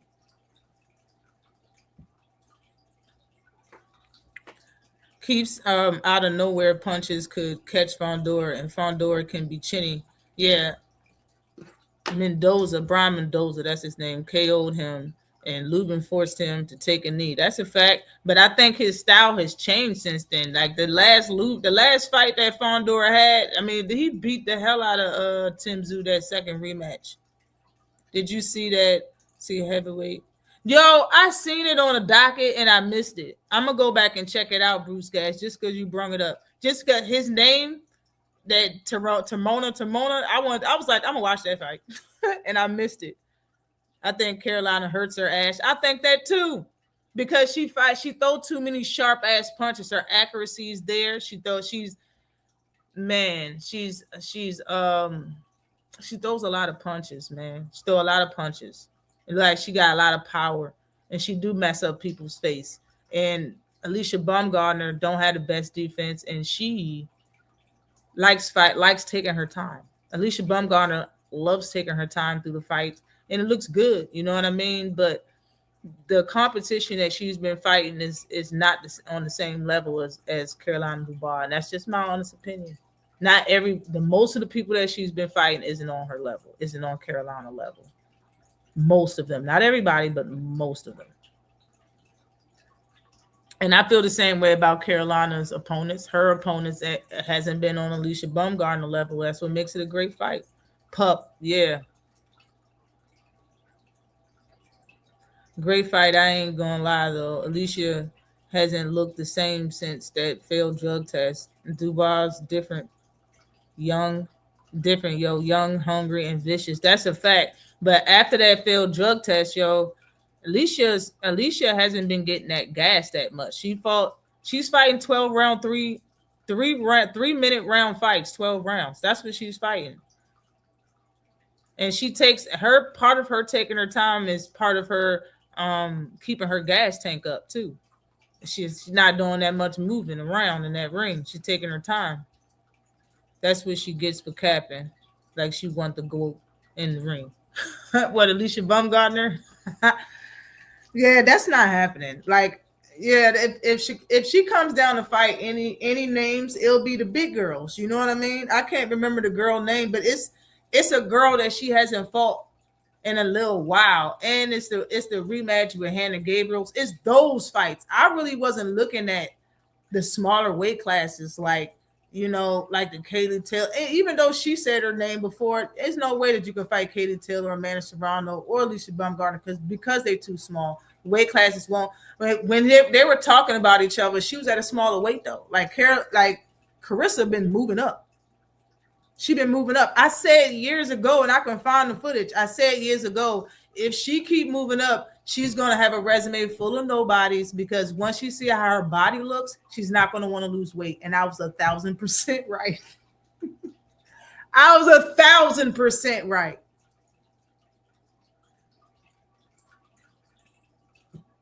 Mayer versus Wolt is going to be fire.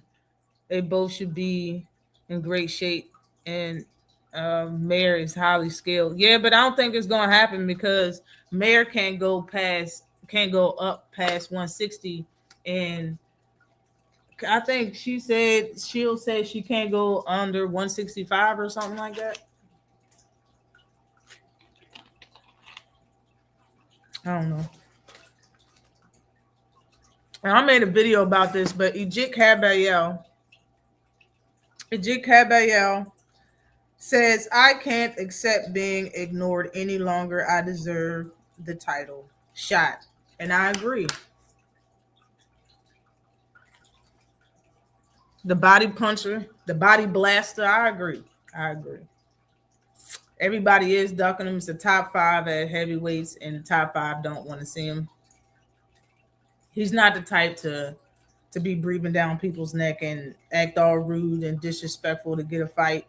But he took to his IG and put out a bunch of pictures, and he stated his point. I made a video about it and he basically said that, you know, he basically told what happened in negotiations with the other four opponents, with the other top three opponents, because he want to fight Usyk as number one. He's ranked number 2, and nobody want to fight him. He said what happened with Fabian Worley. He said what happened with Daniel Dubois, and he said what happened with some other cat that's ranked number 5, and nobody want to fight him. So it's like he's now taking to his IG and trying to get some people to see what is the holdup. You know what I mean? And I think it's because they just don't want to fight. I think Usyk for real. Once he fight, Usyk is fighting an absolute nobody.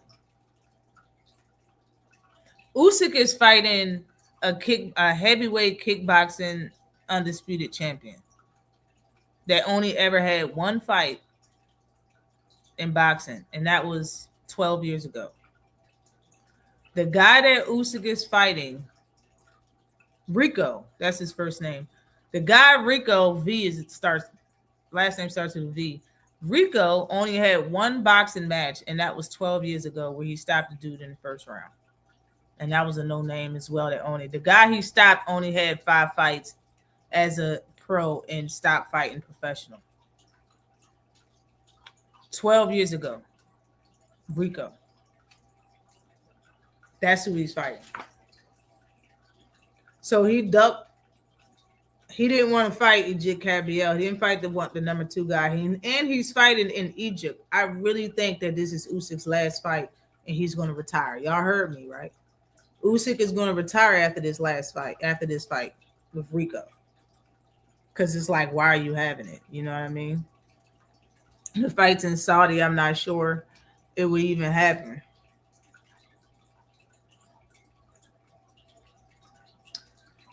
Okay, Conor McGregor is supposed to be fighting Regis in April. They made a date and everything. Regis and Conor Benn made it happen. Turkey made it happen. Or Zuffa made it happen. Zuffa is paying Conor Benn $15 million to beat up Regis Prograis. Regis Prograis sitting up there in the interviews talking about I think I can stop him, yo. I think I can stop him. I'm end up stopping him, yo. I just know it. I feel it. I'm gonna stop. Are you serious, yo? You gonna stop Conor Benn, Regis? Have you seen your last fight? Did you see your last fight, Regis? Jojo Diaz got some knockouts, got a little pop. He ain't no puncher. Conor Benn is considered a puncher a little bit. On or off the eggs, he's considered a puncher just a little bit. Being that he's at a bigger weight class that you haven't fought at. And I remember Regis saying that he can basically stay at 140 for the rest of his career. This fight's at 147. The fight's at 147. Let's go, Regis. Exactly. 147? Bruh. I honestly think I could stop him, man. No, you is not. You're not going to stop Conor Benn, bro. And if you go in there with that mentality with them short-ass arms, you're going to get stopped in a horrible fashion. Conor Benn is the type. Conor Benn got that punch where you lean forward and take that step real forward and bend all the way down like Conor Benn's power punch is the power punch you do on a video game, like the Undisputed video game when you real tired, but the person's away from you and you try to like get there real quick with a powerful straight right. That's how his straight rights look, in my opinion. Like, bruh, and they not slow or nothing, but that's how much he extends his right arm when he throws his right hand. He extend the shit out of his right arm when he be throwing his right arm. That's going to hit Regis' ass like a fucking freight train. No disrespect. But I think Regis is going to get his career ended by Conor Benn. They did this shit on purpose. They're doing this on purpose. There's a reason for this. I don't know exactly what the reason is yet, but it will reveal itself after he stopped the shit out of Regis bad. He's going to stop Regis bad. Bad. And he getting 15 M's for it. Beautiful fashion. He's going to give Zuffa a show. He's going to give Zuffa a show. Regis never fought at welterweight. Regis talking good because I know Regis getting a little check. They ain't talk about what Regis is getting because the majority of the pie is going to Conor. Conor's getting 15 M's, and people won't let it go. Everybody pocket watched him. Shakur pocket watched him. Devin Haney pocket watched him. Carissa Shields pocket watched him. And they all had to say something on X about it, on Twitter about the shit. Zuffa out here paying money to people to the fit. Like, listen, and after these people get, and they telling people about the paydays. After y'all get these big paydays, I don't want to hear about y'all complaining about being A-side or negotiations ever again. Shut the fuck up and sign a contract. The next time somebody want to fight you, money should never be the problem. Money should never be the problem. Because you just got 15 million for a whack-ass fight. Money shouldn't be the issue. I'm not trying to hear no problems with the I wanted a different man, shut up. You got that big payday, give the fans something that we want. Make the fight happen. You hear me? Make the fight happen. I heard Shakur Stevenson is getting 60 M's, nigga. Where is it at? Hold up. Rumor, Shakur Stevenson agreed to a $60 million 3-fight contract with Zuffa Boxing Promotions. Said that he will drop all of his titles and focus on the Zuffa belt. He's dropping it all. Ring title and everything. Dropping it all. He's going to focus on Zuffa belt. He's supposed to fight the winner of Conor Benn and Regis Prograis. Are y'all listening to me? Are y'all listening to what's rumored? Huh? You listening to what's rumored? Nobody gonna go to Riyadh now. Hyping up Conor for sure. Yes, and extended lights out. Yeah. Oh, Regis on the MIGs. Yeah, that's the only way. It's the only way it's gonna be competitive is Regis on the MIGs, right? 60 M's. That's what it's, yeah. Rumored. Shakur agreed to $60 million fight contract with a 3-fight contract with Zuffa Boxing Promotions. Said that he will drop all titles and focus on Zuffa belt. He's supposed to fight the winner of Conor Benn and Regis Prograis. He's supposed to fight the winner of Conor Benn and Regis Prograis. Question. If they giving Shakur all of this fetty, all of this guap, cheese, you giving him all of this money, are they going to make Shakur fight at whatever weight class they tell him to fight at? Without the rehydration clause? If they're paying you $60 million, you are whatever side they want you to be. Am I wrong? You're not A side. You fucking D side. Or you're not signing the contract. I'm more than sure it said something in that contract about who he's fighting. That's why they know it, and they put it out on wax. That's why I'm saying it. Somebody said it. I know the contract says something about you having to fight the winner at what weight class? Because this fight's at 147.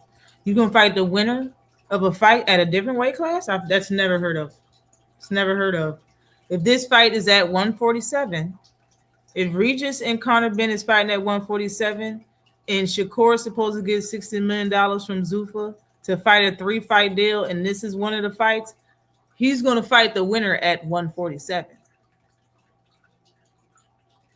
Now, after he fights the winner at 147, all of this talk about Shakur fighting another fighter at 147 and this weight clause and rehydration clause is going to be dead in the water because Zuffa made your ass fight at 147 without one.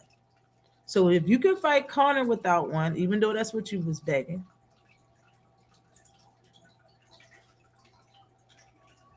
I could be very wrong, and it could be the opposite way around.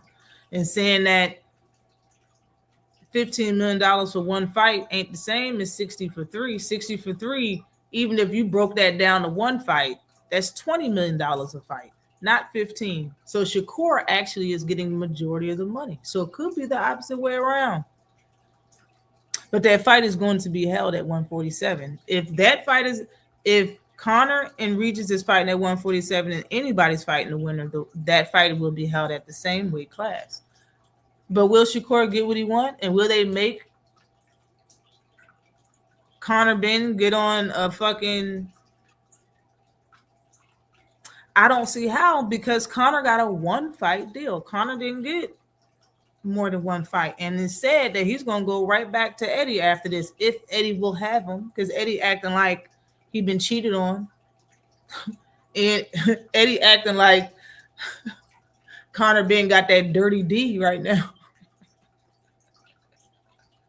That's what Eddie acting like. So if they go back with each other, like, who's to say that Conor's going to lay down and take whatever stipulations to make the fight on Zuffa's network with Shakur Stevenson for a weight class? This is about to be very interesting.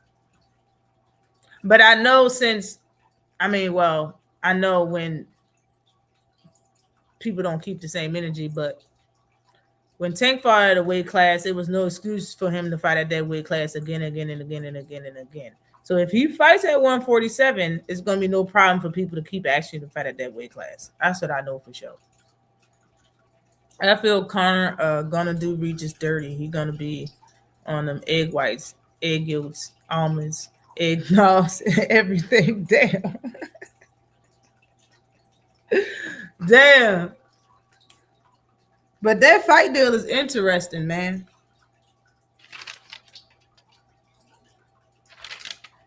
That fight deal is interesting.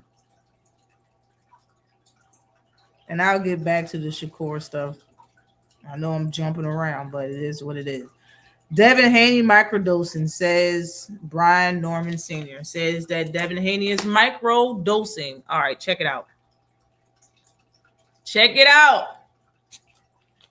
His son said, if it's not me saying something, then it don't got nothing to do with my career. His son don't agree.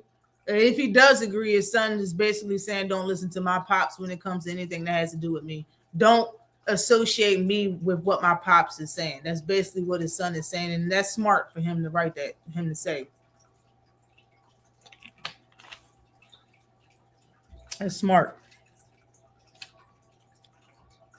But I don't know about him microdosing or nothing like that.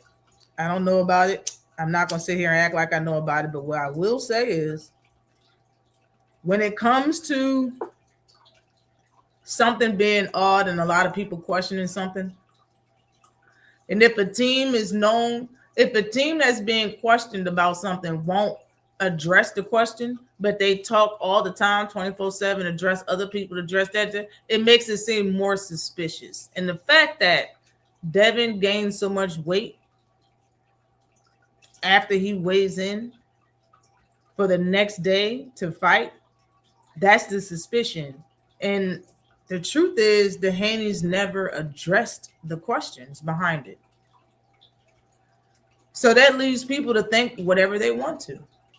And when you put the same thought process about anything in life, that's just how it goes. When someone is questioning something, if they ask you the question over and over again, but you can't answer, but you got to answer for everything else, it tends to have to make that person believe whatever they want. Whatever they're thinking, they're going to land on that to be the reason on why, the solution to the answer.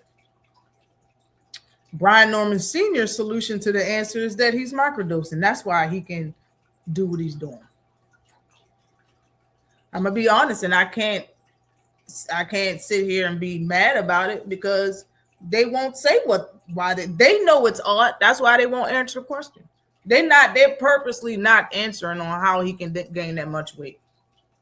I watch when I want to be entertained and laugh at some stuff because it'd be funny. The doctor be funny, bro.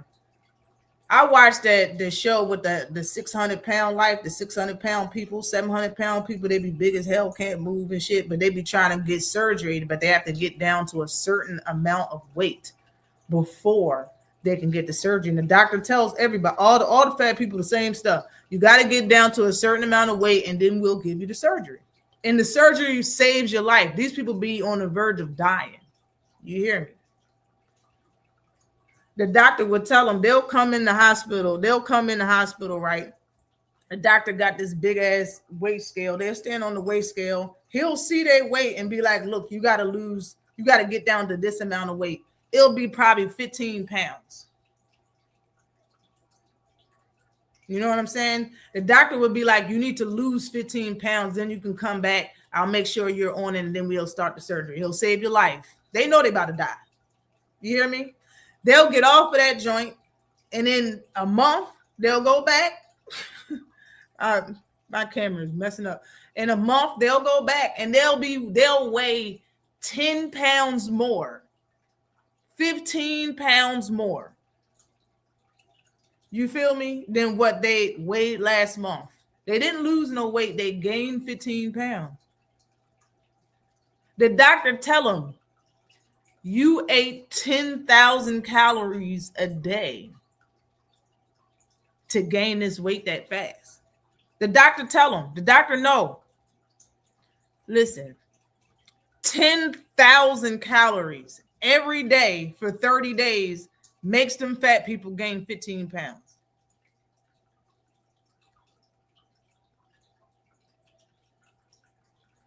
Devin will get on the scale, and then the next day in the weigh-in, the next day during the fight, he'll be over 20 pounds that he weighed in. And it's been 24 hours. Less than 24 hours. How? Or more than 20, whatever. It's been a day. How can he gain that much weight in a day? They gained 15 pounds in 30 days, eating 10,000 calories a day. He ain't eating 10,000 calories. There's no possible way. There's no scientific fucking possible way that we've learned in school that he can gain that much weight legally. Without no funny business, just eating and drinking. It's not possible. And he has abs. Where's the gut after eating all of that food? And you move around the entire 12 rounds of fighting, you don't get tired. That this suspicion that they don't want to answer. When it was brought up to Bill, all was said was, he said, your son gained 25 pounds. Bill said it's not illegal. That's all he said, it's not illegal. That's all he said. So to me, it just seems like people are going to, this is just natural behavior. People are going to deduce whatever they want to. They're going to put together whatever they want. Senior put together that he's microdosing. I can't second it, but I can say I understand why he put something together, because it's something going on. We just don't know what it is. It's definitely something going on. I done talked to the biggest fans of Devin. They can't answer that question. What are they going to say? Is water? No, it's not. And you can drink so much water, you can make yourself ill. Water, nothing makes you gain over 25 pounds in a day. Don't believe. Google it. Ask Jeeves. Ask AI. Chat GPT. Gemini.com. Whatever you want. Gemini.ai. Ask whoever you want. Ask your doctor. How can I gain 25 pounds in one day? He's going to be like, slow down. Why is it that you want to gain 25 pounds in one day? Slow down. What's going on? 25 pounds is a lot, bro. Like, y'all, I'm just saying, I understand.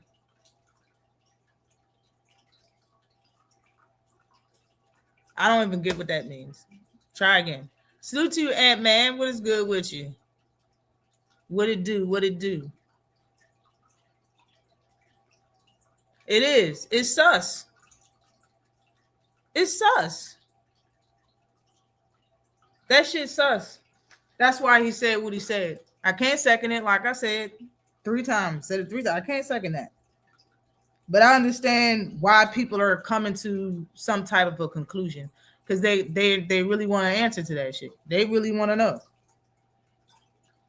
Now, Ryan Garcia posted his test results, and he was clean versus Barrios. And nobody has came out and said that his paperwork is fake. So I'm going to believe it.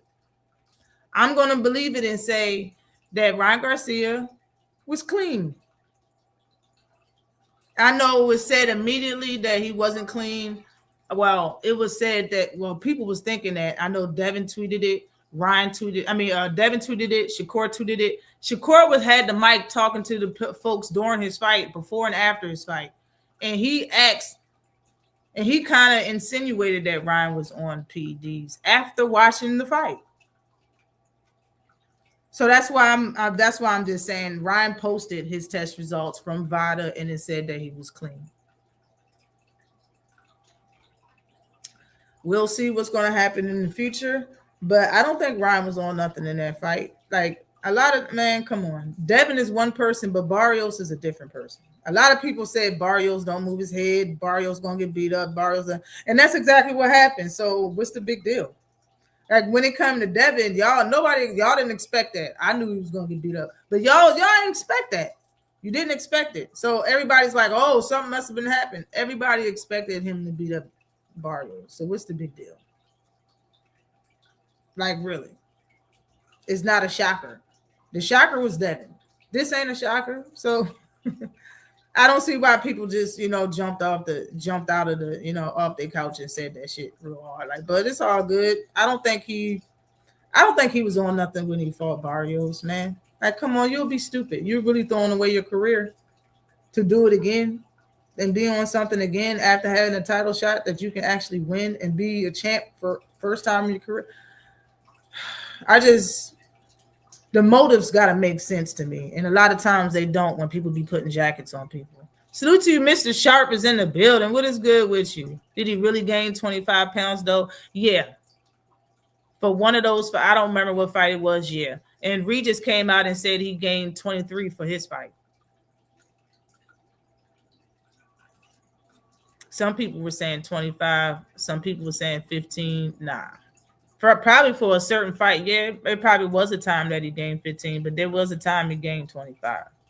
Facts, Ash. Ryan never tested positive ever before he fought Devin. This nigga left Reynoso camp because he was suspicious of calling him shit. That's a fact. Reynoso, bro, it's something in them. Telling you, something in the vents. It's something in the oxygen. He make everybody on drugs. As soon as you walk in the gym, you breathing it in. You got it. Certainly a lot of niggas forgot about that. Yeah. When you gain that amount of weight over time, your endurance will be challenged and labored. But his isn't. That's the problem. Like,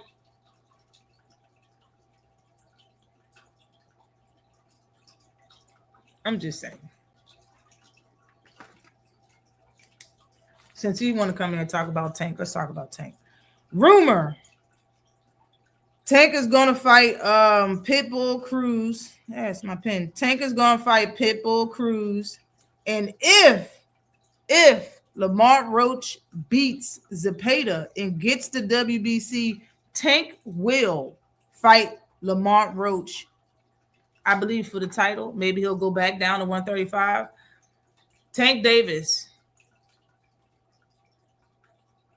is said that he wanted to fight Lamont Roach immediately after the rematch. He got in a car accident,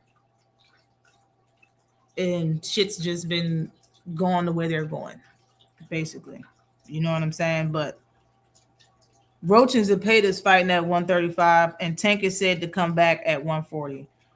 Tank is to drop his title at 135 and go up to 140 to fight Pitbull Cruz, Lamont Roach if he wins.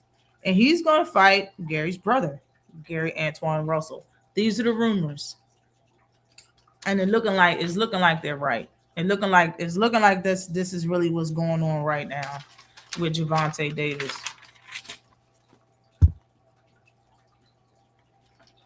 Yeah.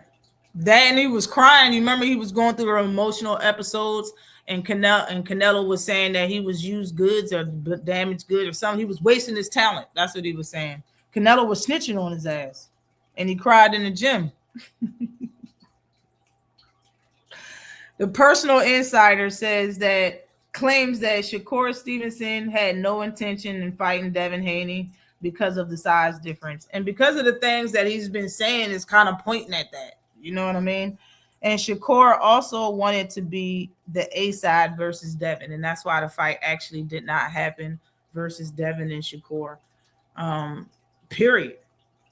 Because he basically saying it was always clout because of the size difference. And he's saying when he was talking about him, when the fights was trying to get negotiated or whatever, he was trying to be the A side. Now, what I remember is that Devin Haney tried to give him 20% or 25%, and the minimum is 30% or whatever. What I say to that is, if the minimum is the minimum and you're going to get whatever, just say yes. Not sign the contract, but say yes. And so it's a go through whatever process, and then at the end of it, you get your 30%. Or you could have took the slave deal. Devin took a slave deal to get undisputed. Shakur took a slave deal to fight Oscar Valdez. So it wouldn't be the first time that either one of them said yes to some shit that they really didn't like but fought anyway because they wanted to fight. Why Shakur ain't asking Conor Ben about PEDs? Exactly. Why is nobody screaming every day about Ben? All this because Devin got spanked. Shaking my head.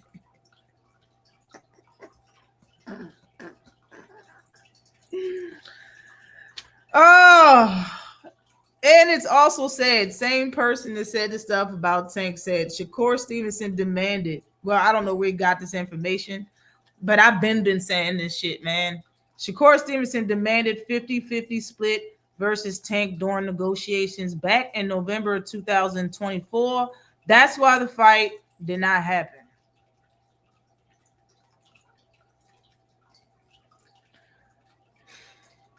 If Shakur is Shakur really what they're saying is happened basically, and this is what Suleiman said or whatever the man's name is. This is what he said. They asked to fight Shakur, and Shakur was saying that it was a bad timing. I remember Shakur saying in one of these interviews that he do a fucking 100 interviews a year, that he had to increase his value. I remember him saying that he had to increase his value. I don't think he was talking about Tank. He was just saying in general, he had to increase his value. I believe this was at 130. And when he was at 130. But down the line, Tank tried to get a fight with him. And Suleiman came out and said what Shakur said. He really didn't say why the fight didn't happen. He just said that he think it was bad timing and that Shakur wanted wanted a multi-fight deal. That's what he said. That was the same time when Shakur Stevenson said no to fighting Tank and said yes to an actual multi-fight deal with Eddie Hearn. This is him calling himself increasing his value. We all know Eddie Hearn got fighters for everybody to fight, and he'll keep you busy, but we all know they're not of a good caliber of fighters, especially that PBC has and other top rank. Like they're not of the top rank caliber. They're not top caliber of fighters. They're usually a lot of UK fighters and whatnot. And Eddie did get him some fights, but it wasn't nothing to up his value that much to be 50-50 versus Gervonta Davis. Okay. In the process, that's what he feels he did. He feels like he said no to Tank to, I think, try to revisit the fight in the future, or he never want to fight Tank at all. But I think he wants to get his value up so he can be 50-50. That's what I think. And if Shakur is thinking that he can increase his value, since then, if he thought that he increased his value since 2024 to now, because he fought Tio and he wanted 50-50 then, before he fought Tio in November 2024, we're never getting the fight.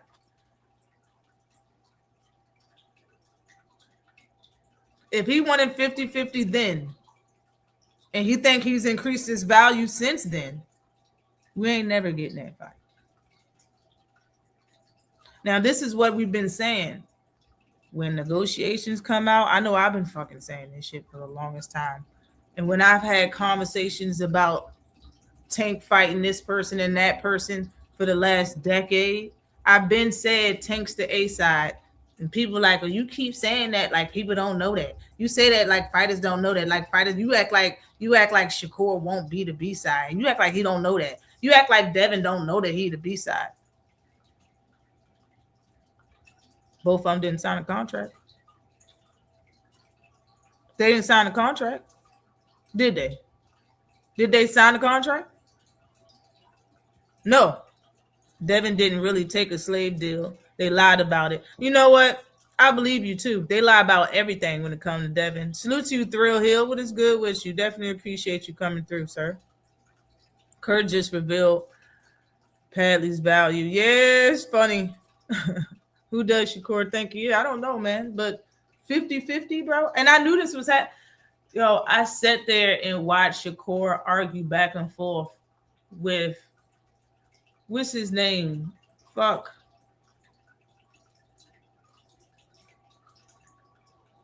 Damn. What's Little B-Hop? What was his name? He argued back and forth with that dude about when we fight this. And both of them was practically nobody for real. Kenny Ellis. No, the Lil B-Hop, the one that got beat up and don't fight no more, that owned a chicken joint. The youngin' that grew up, but they sparred together and went to the same Olympics and shit with Shakur. What's his fucking name? Little light-skinned dude that don't fight no more. He used to always have different color hair and shit. Fast talking little nigga. They fought at 135. I'm so mad I can't remember his name right now. But I sat and watched him and Shakur on the joint. Shakur was saying when we fight, he was talking about fighting Shakur. Chris Colbert, that's his name. He was talking about fighting Shakur, and Shakur was saying when we fight, I'm gonna pick out your gloves. We're gonna fight where I say we're gonna fight. That's all he's about. I can tell by his energy and all of that. That is what Shakur is about, is little boy and people. He's about trying to make it seem like he's more important than somebody else. That's what he's about, especially in negotiations. I knew it then. I knew it years and years ago that this is who he was. So I knew he would price himself out. I knew that he would talk like he big stuff in negotiations and stand on it. I knew it. I knew he was Bud 2.0 years ago. I knew it.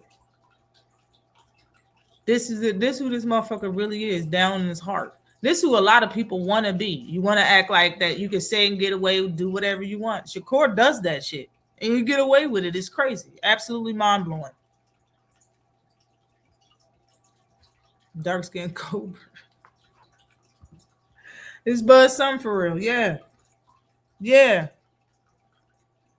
But we can forget about that fight happening if this motherfucker saying he won 50-50. But like I said earlier, bro, if you are getting $60 million from Zuffa, what the fuck matters, bro? What does it matter? If you're A side or B side, what does it matter in negotiations? You should be sad. You've been getting millions of dollars for all of these years, bro. You greedy ass. After getting $60 million, you should say yes to it should be no reason. It should be no money reason why a fight shouldn't happen in between you and anybody, bro. And where the fight takes place, the date, and all. Don't pick a reason why the fight shouldn't happen and stand on it. Don't do that. If you get $60 million from Zuffa, and everything should fucking happen after that. There's no reason why the fight shouldn't happen. You should be happily B-side. Take 20% from everybody. You know why? Because you're here to make good fights. That's why. You already got rich. That's why. The fuck? That's how I'm looking at this shit. Stop the Crawford hate. Opportunist. Yo, it was real talk, man. I said that shit years and years ago. Kurt get away with murder in and out the ring. Yeah. It's not hate if it's true. Facts, yo. It's facts. Okay, moving on. Rumor Tank got into car accident after the Roach fight. That's I already told y'all. That was another rumor that was posted on. I forgot where I got it, but there's another rumor posted. But we all see that he did get in a car accident. A lot of people are mixing old stuff with new stuff. They're mixing old texts and pictures with the new accident and stuff, and it's messy. But he really did get in the accident. It's sometime around that around the Lamont Roach fight. I believe it was after though. That's why everything went kind of haywire, and then he came back trying to get that missing money. You feel me?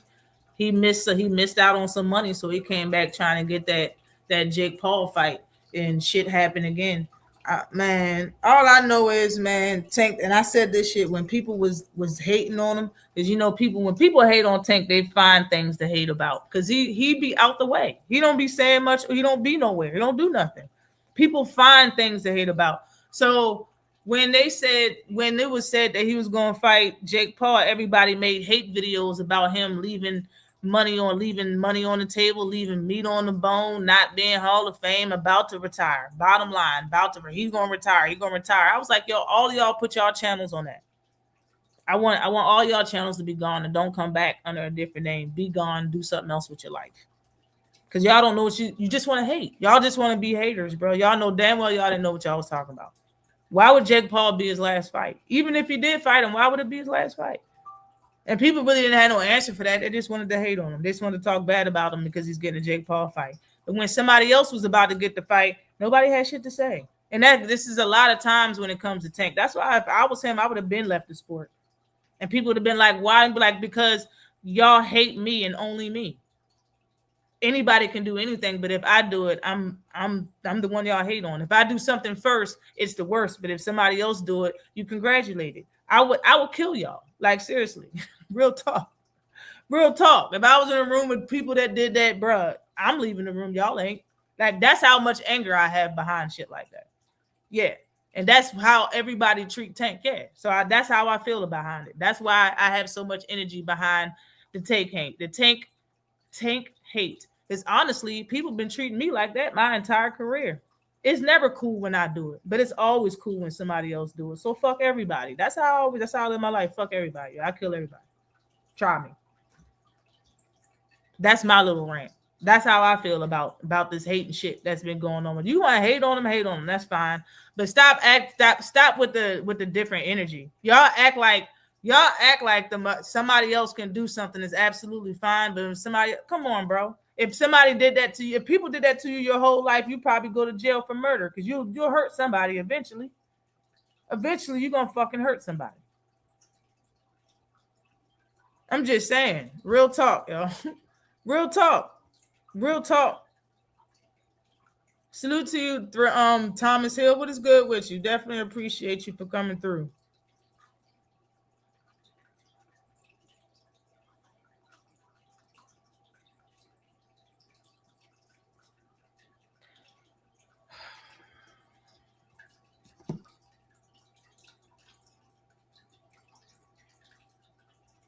Okay, let's do it. I had to make sure I wasn't tripping real quick. What do I want for the sport? The direction that I want for the sport? Actually, legacy comes with belts. And I don't care about belts. It seems like your favorite fighter don't care about belts now. He don't care about them now.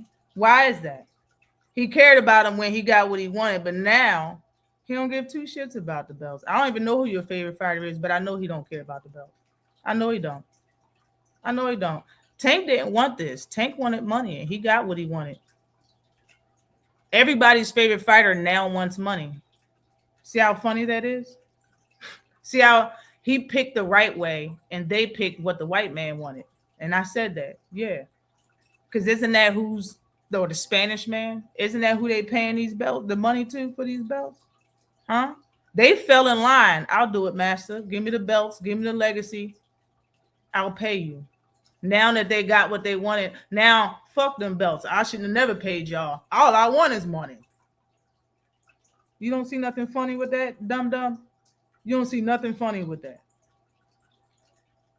Legacy ain't shit no more. It's all about money. Isn't that what you see? You don't see nobody caring about legacy.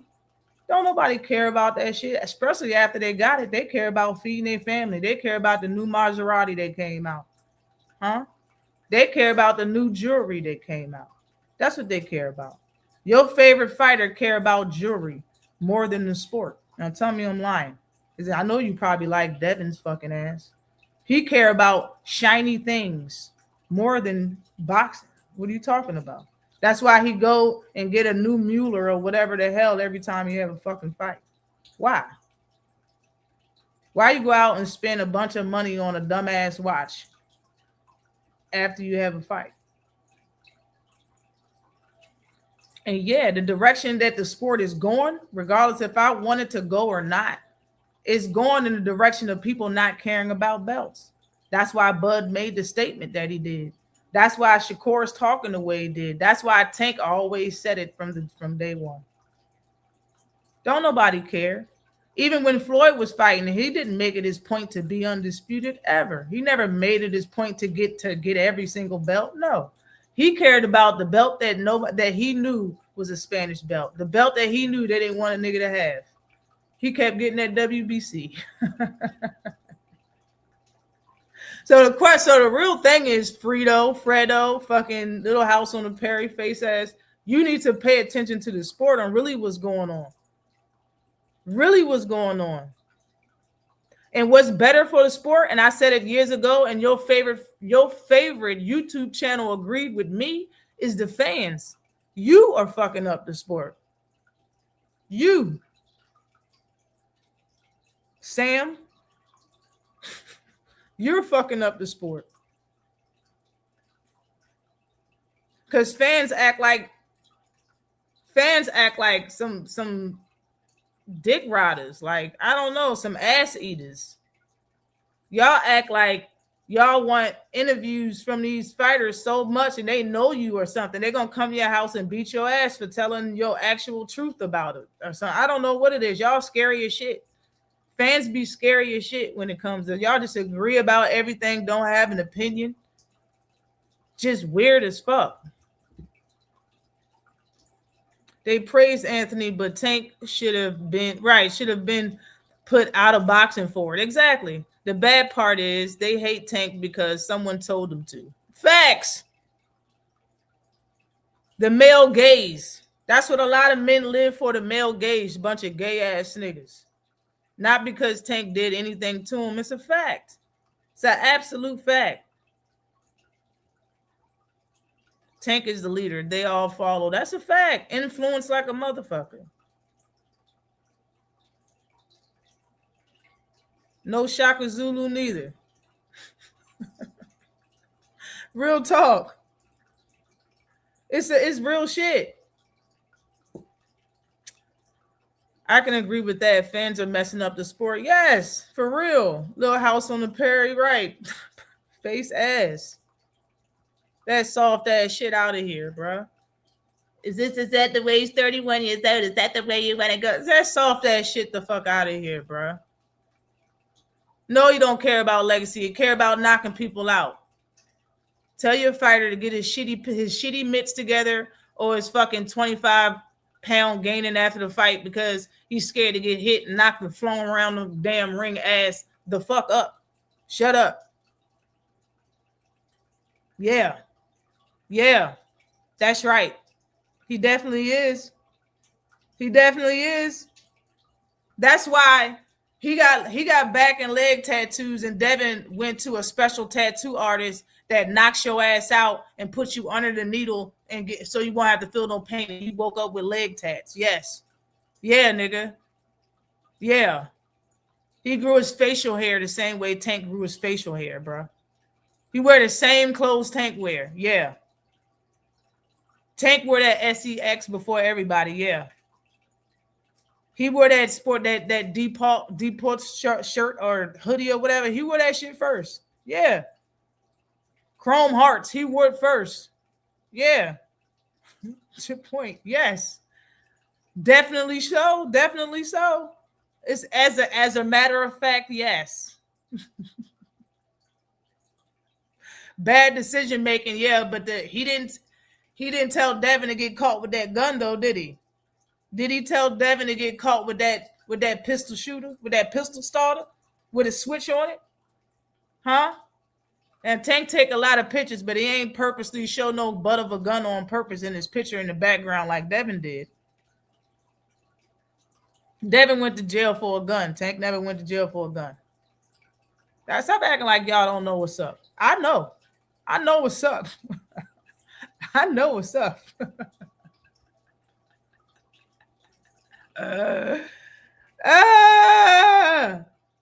Sponsors. Man, let's get on with it. I only got a couple more topics. Man, the Tank charges has been dropped. Charges dropped because they knew they was trying to fuck around on a young kid. They thought that he wasn't smart enough to get a smart ass lawyer to dig in the situation. The lawyer like, bro, y'all gonna drop this shit ahead of time. The lawyer told the judge a month ahead of time that y'all are gonna dismiss this case. A month down the line, they dismissed the case.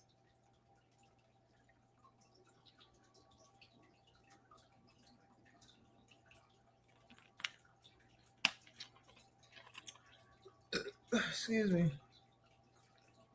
They dismissed the case. Yeah, I am too. Why would somebody sit and just be happy that the man got charges on him? Let's just be real. Because we all know a lot of these people that's happy are Negroes, just like Gervonta Davis. Try to be that young with money from Baltimore and not get arrested or somebody lie on trial. Like a lot of y'all just haven't been through shit. It just seems, or you have been through stuff. You have had somebody lie on you. You're just a hater, bro. The hate is just too thick in your blood. You just can't help it. These goofy fans don't even know what legacy is. That's a fact. Another catchphrase. Ask them their favorite fighters. First 5 opponents. Nope, they don't. They don't know them opponents. They don't know that shit. I know for a fact they don't know that shit.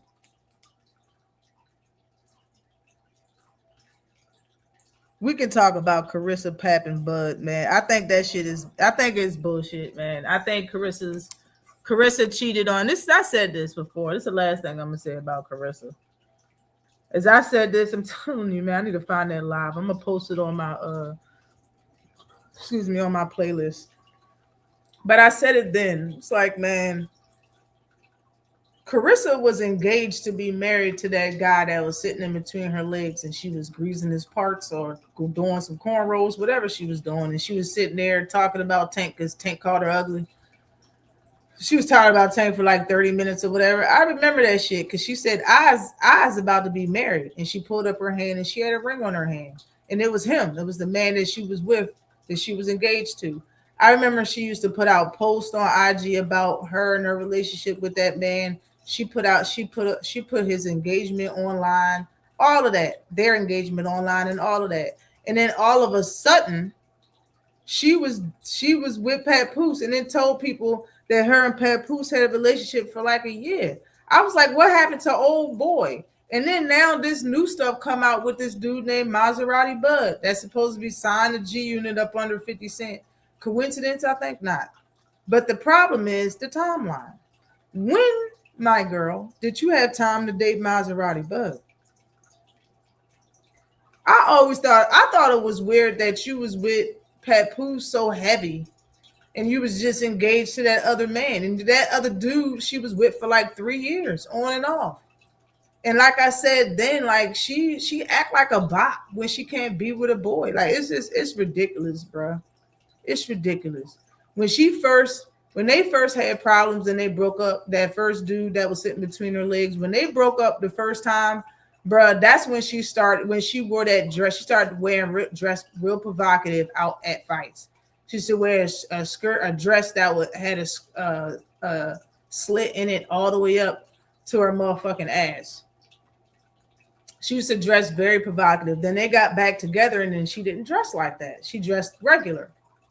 And then when they broke up, I think for the final time, Ryan, y'all remember she went on a 50 versus me or 20 versus me or whatever. And it was a bunch of young dudes that she was talking to, like trying to see if she can date another dude, bro. ASAP Rocky after their relationship failed.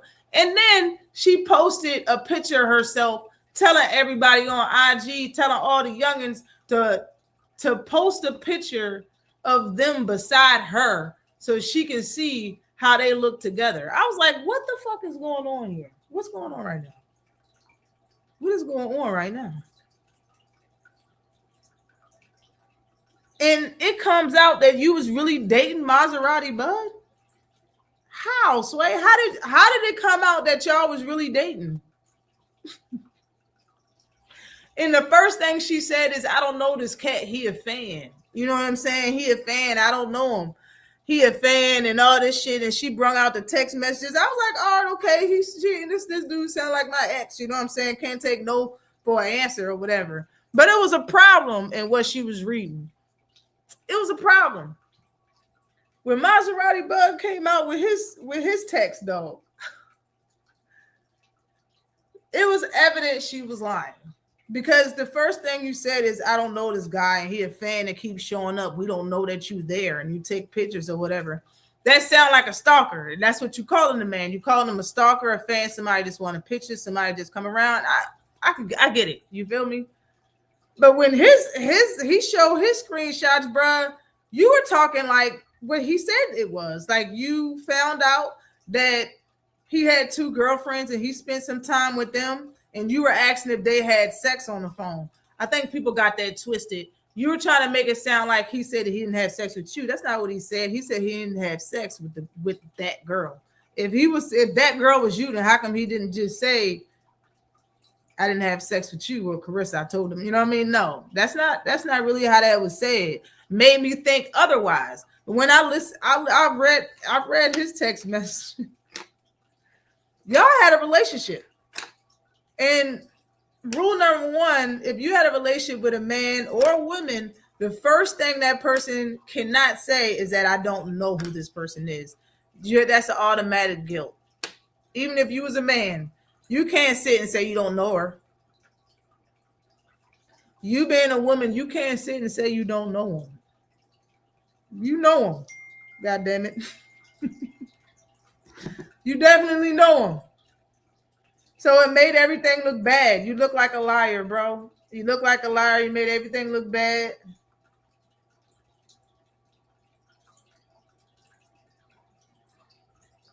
I need to call her back.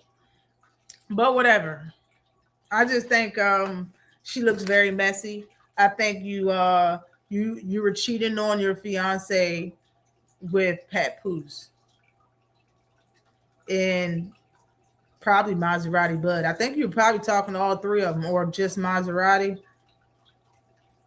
Because he's saying you started talking to Papoose because you found out that he was pi and he dated multiple girlfriends. And he was on vacation with 2 of them at the same time. And it made you feel some type of way. So you started dating Papoose or something like that. It just looks bad. It looks bad.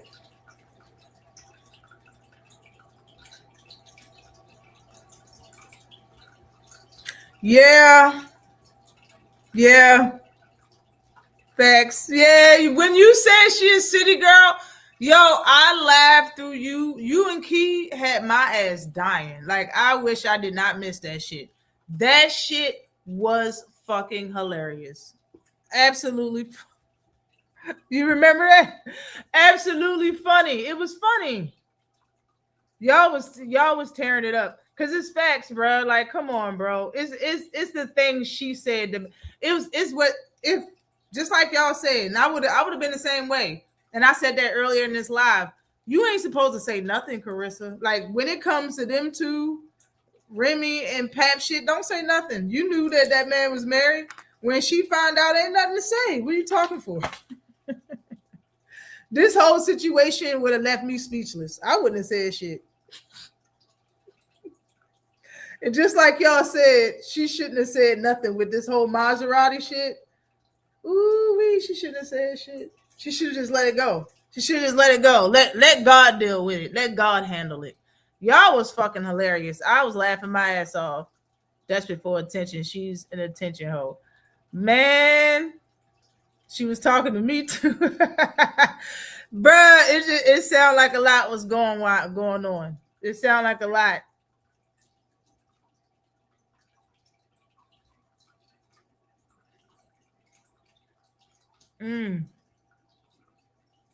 Oh my God, bro. Hold on. Oh boy, get him out. Y'all get him out the chat. Y'all gotta argue with him. Get him out the chat if he don't go back and forth with him. Get him out chat. Peace. Have a good life. Oh, okay. No, you still with him. At the same time, though, Maserati was looking like a simp. Yeah, he is a simp. He said he bought her some couches and shit like that. The one thing that I know, man, and you see how this shit is fishy. Because you see how he acting like it's not phasing him. Pat is acting like it's not phasing him, bruh. That was the same time that she claimed y'all was in a relationship. That's what I'm saying. She already said it on wax. Like she said it on wax. She said y'all was in a relationship from previous interviews. She said y'all was in a relationship at a certain period of time. We can do the math and see the timeline that he was in that house. And you probably live with her or stay with Carissa. Maybe you stay with Carissa sometimes, but he was in that house and know how her bedroom looked. Like that should be an issue. You should feel some type of way about that. But I'm not gonna get no more into that. Let's talk about Keyshawn Davis crashing the interview, and I think that's it. I got one more topic after this. Keyshawn Davis crashed Mason's interview, man. I didn't like the feeling it gave me. I really didn't. And I like Keyshawn. I like Mason. I like both of them. But I didn't like the feeling it gave me. Hold on. She need to shut up and fight. Let's see you challenge yourself because you the GOAT. Shut the F up. Damn. Carissa need to quit giving everyone ammunition. Yeah, that's what it is. And she can talk. But it's not about her relationship. Because everybody knows when you're an adult or a star, somebody in the public eye, or if you got haters, it's not a good thing to put your relationship in the public. It's not. It's never been a good thing for almost everybody. You know what I mean? And the fact that all of this is going on with her, I think she should stop giving people ammunition for sure. For sure. It struck me as odd that his name is Bud. Yeah, it was odd. It was a little funny. I was like, his name's Bud? Like, what the fuck? I thought it was weird too. But about the whole Keyshawn Davis crashing the interview, I never thought it was funny. I didn't laugh. I didn't smile one time looking at it.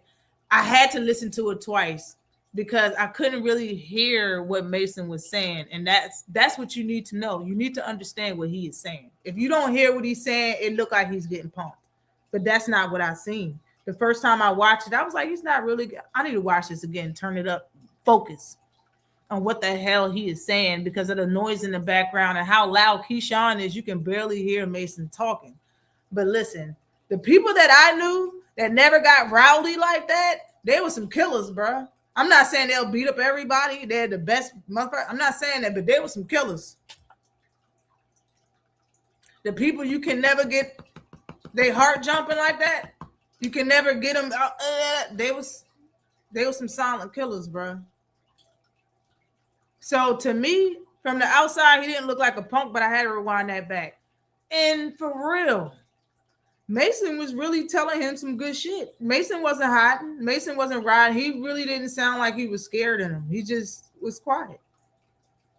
He just sounded like that's really not in him. And that's what we already know. You can tell by his speech, the way he talked, the words he chooses to get his voice out. You can tell that he's not really on that rah-rah stuff. Like you can tell that he's a totally different type of being. He's not like all these other fighters and stuff like that. And I looked at it bad because Keyshawn, bro, y'all know how I feel about fighters trying to bully a fighter that they not in the same weight class. I felt the same way about Gary and Tank. Gary was trying to bully Tank and he's not in the same weight class. Like you trying to bully somebody because you know he ain't talking back. Why should he? He's not in the same weight class as you. You're never going to move up. You're a waste of time just to talk to. You're doing more favors for Gary by talking to Gary. That's what Tank was doing. So Tank didn't say shit. When it comes to this, it's like when he sees Mason, it's like he has to go over there and try to make him look bad to the public. That's what it seems to me. It looked like he's trying to make Mason look bad to the public.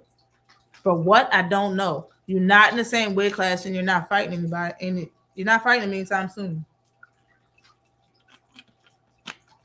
But when I listened, he said he can't make 135 and was trying to make Mason move up and wait to fight him. Now, we all know 140 is full of talent. It's plenty of fights. There's a lot of fights at 140. Why you got to move up Abdullah Mason? What is it about Abdullah Mason, Keyshawn? What happened? You told us what happened with everybody. Tell us the story with you and Abdullah Mason. And it better have his name in it. He better did it. And not somebody from his team, not his brother, not his daddy. He better did it. You had a story to tell us about Devin. Devin never looked at me in my eyes. He never gave me my respect. That's what you said. You have a story for everybody. Tell me the story about Abdullah Mason and why you can't leave him the fuck alone. The man not in your weight class. You can't make 135. And if you can, you duck Edward De Los Santos and you need to fight him expeditiously. You need to fight him right now. Next. That's the person you should be calling out. Call him out. That's the person you should be fighting. Because honestly, and when I sit and think about it, bro, you did that interview on, who was it? Shit. I don't even remember who the interview was. He did an interview talking about Richardson Hitchens need to calm down, chill out, and stop smelling yourself so much, bro. Like, you know what I mean? I understand, man. Like, I'm saying, like, you was talking all like that. How come you can't take your own advice, sweep around your own front door and shut up when it comes to Abdullah Mason? Why can't you chill out? When you see him, don't get up, don't get beside yourself like you see with Serena Williams and go over there and say, chill out, take a breath, chill out. Don't do nothing. Chill out. You told Richardson Hitchens to chill out when he's seeing you and don't talk to you like that. Why don't you chill out and don't talk to him like that? Richardson Hitchens fight at 140 like you, bruh. Y'all sparred each other. What's your problem with Mason at 135 with that title? You can't make 135. You can't make the weight class. So why are you sitting there trying to act like you can make 135? Why are you sitting there acting like he's so big? You bigger than me. He is big. But so what, bro? So what? He's fighting at 135 until he want to move up. Didn't you have that choice? Didn't you fight there until you didn't want to? Both of y'all signed under Jay Prince. Let him do him. Let him do him. You're not keeping the same energy when it comes to Abdullah Mason, bro. But you want Richardson Hitchens to chill out when it comes to you, not talk so reckless. Watch his mouth and shit. For what? You're being a bully to the man. For nothing. Because y'all know y'all can't fight each other. You trying to make him so mad that he just move up and fight you for what? It's fights at 140. Aren't you a bully? You that guy? Like I said, and I said this, bro, I made a short about this. All fighters know what fighters are doing, bro. I don't know what nobody's plans is in the future in this chat. In boxing, it's not like that. Everybody knows what everybody's plans are. Do y'all understand what I'm saying? In boxing, everybody knows what everybody's about to do or trying to do, especially if it's already in the works, negotiation, or made. And when a fight get made, we don't know the same day. We don't. Maybe an insider tell a YouTube channel, they come out and say something, but that shit don't get posted nationally or on the news or on YouTube for real. It don't get posted until they feel like posting it. So when a fight is in the talks, other fighters know it. They know it. Just think like this. Think like this. You got a manager, you trying to get some fights. Your manager trying to get fights or whatever. It's just like a realtor, and you trying to buy a house. They're gonna get information that you can't faster, and that's their job. You pay them to do it or whatever. The manager gonna go out and ask people a bunch of stuff, be like, "Yo, can I get a fight with you and my fighter?" They're gonna say, "No, we're in the talks to do da da da da da." Can I get a fight with you and the fighter? No, we're doing da da da da da. You gonna get a fight with you and your fighter? No, we're doing da da da da. So that fighter knows that these 3 fighters are doing X, Y, and Z. So if that fighter makes a choice to go out and be like, "Hey, what's up with da da da da da? How come y'all don't want to fight? How come y'all don't want to fight? Y'all don't want to fight me. Y'all don't want to fight me." Da, da, da, da, da. That fighter already knows that he was just too late. They're already in the talks to fight someone else. But when they make it a point to come out on social media and talk about it, other fans be like, "Oh, see, he called them out. Yo, I bet you such and such don't want that work." And it looked like they don't want that work because that's not the person that was the person that came out initially for the call out. That's the person that looks like they want the smoke. But reality, that person didn't ask to fight none of these niggas. The manager went out to ask to fight these niggas and came back with information that they already in talks to fight someone else. So when they come out and be like, "These people don't want to fight me," they just, it's clout. They're cack. But to the fans, we're like, "Oh, see, they want to fight. They done called all out. They called all the killers out and nobody want to fight them." It looks like that, but it's not true. It's not true. And that's what's going on with a lot of these fighters. It's just not true. But Keyshawn knows Mason isn't in control of his career also. He knows that. He knows that he's following the script. So him, you know what I mean? His team, his dad, they're doing things. And Mason is just following the script, and Keyshawn know that shit. That's why he keep trying to make him say some shit that he knows ain't going to be true. He's just trying to make him look bad. Why you are? I just don't understand why he's trying to make Mason look so bad to the public. It's like Keyshawn couldn't charge Mason's batteries at all during the whole shit. He said something about him pulling teeth, and I rewind that shit. He said he's pulling teeth, trying to get him to say that he'll fight him, bro. He said, "Let's make it happen." Keyshawn said it in 3 different ways. He said, "Can we get the fight?" He says, "Make it happen." He said, "Can we get the fight next?" And he said, "Let's make it happen." And he said it a different way. Like, bro, the whole time he was talking to him, Mason was just basically saying, "We can make it happen whenever." And Keyshawn admitted that. Is after he walked away, he says, "Nigga, keep talking about whenever. I'm talking about next." Bruh, you called out. Go back and look at the amount of people. Look at the names that Keyshawn called out in the last 30 days or 35 days or whatever. All of them already got fights. Check it out. I'm not lying to you. All of them already got fights. You know why? He knew they already had fights. He knew Lamont Roach already had to fight Zepeda, but he said Roach's name. He knew that Pitbull Cruz already had to fight, lined up. He knew, he knows that these people already had fights, bro. He just saying their name to look tough. That's what's going on right now.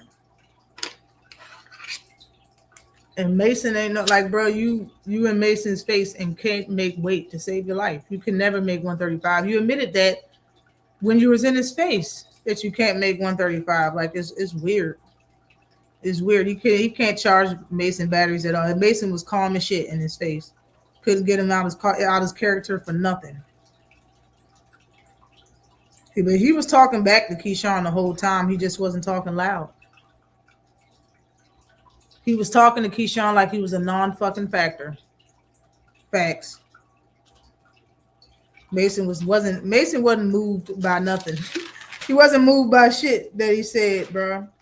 Last topic is Shakur Stevenson wants one thing that will kill the Ryan Garcia fight, bro. Honestly, I don't even think the Ryan Garcia fight matters anymore if he's going to take a $60 million fight deal from Zuffa. Nothing matters. If he's going to take a $60 million fight deal from Zuffa, ain't shit. Nothing really matters, bro. Nothing matters for real.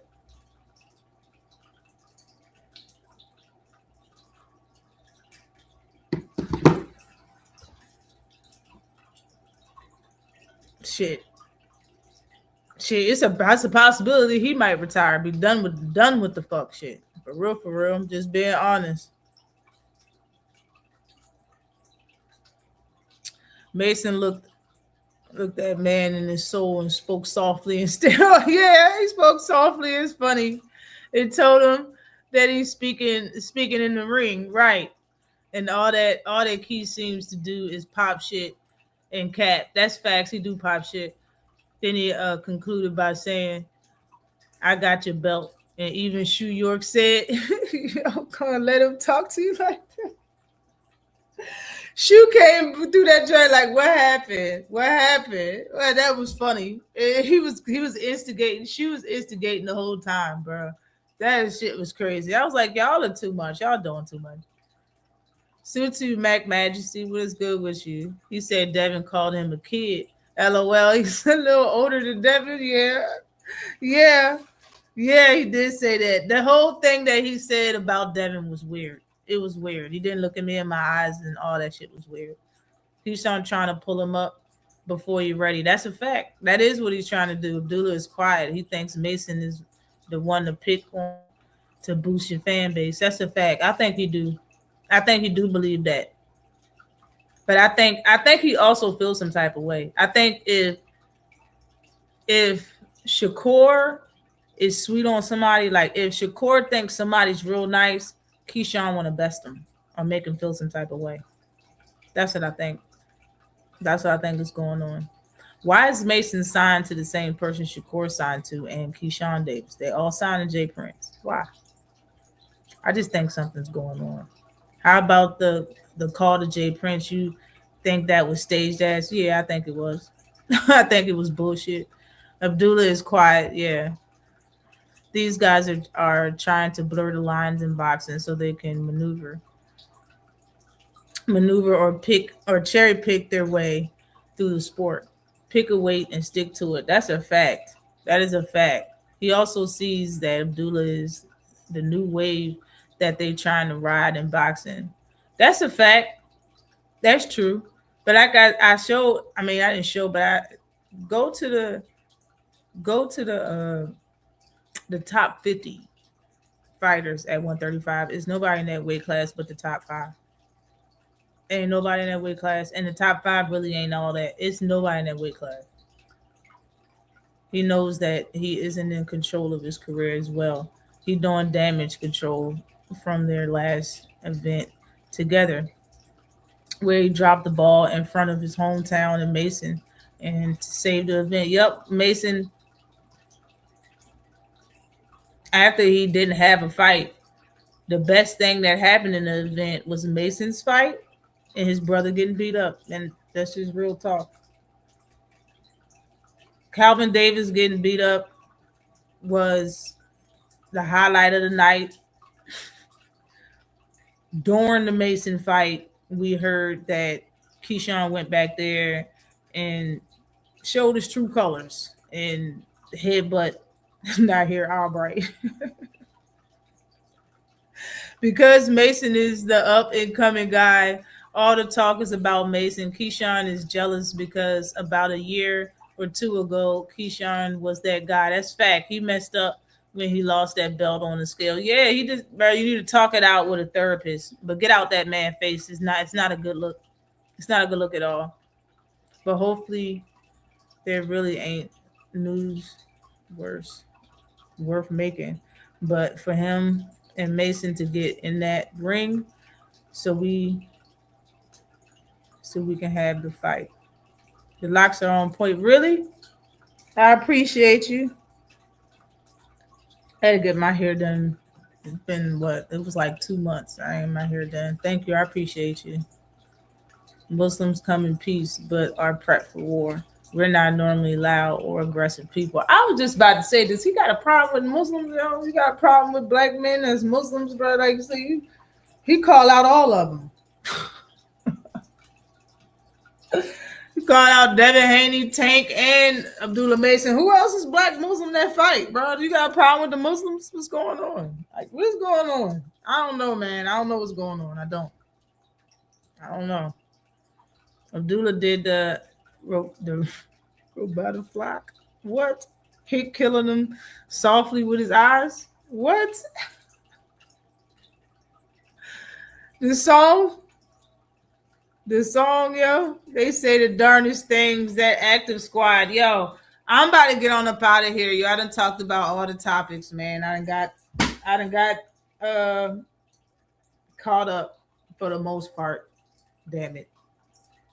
I'm gonna try not to miss another Saturday anytime soon. Damn, there's been a lot going on, man.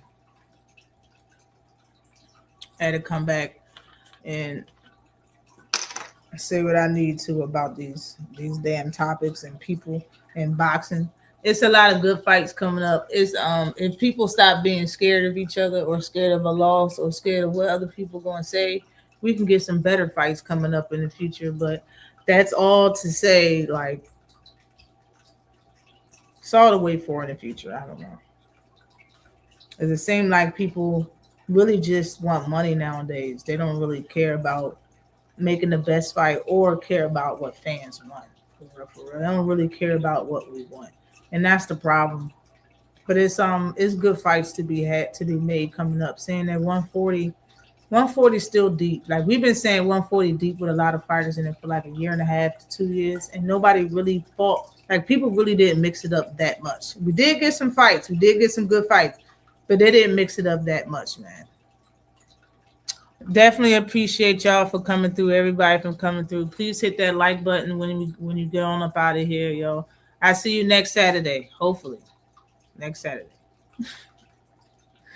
Depending on who's fighting, either 3, 4, 5 p.m. Eastern Standard Time, holla at your girl, man. Hit that bell icon.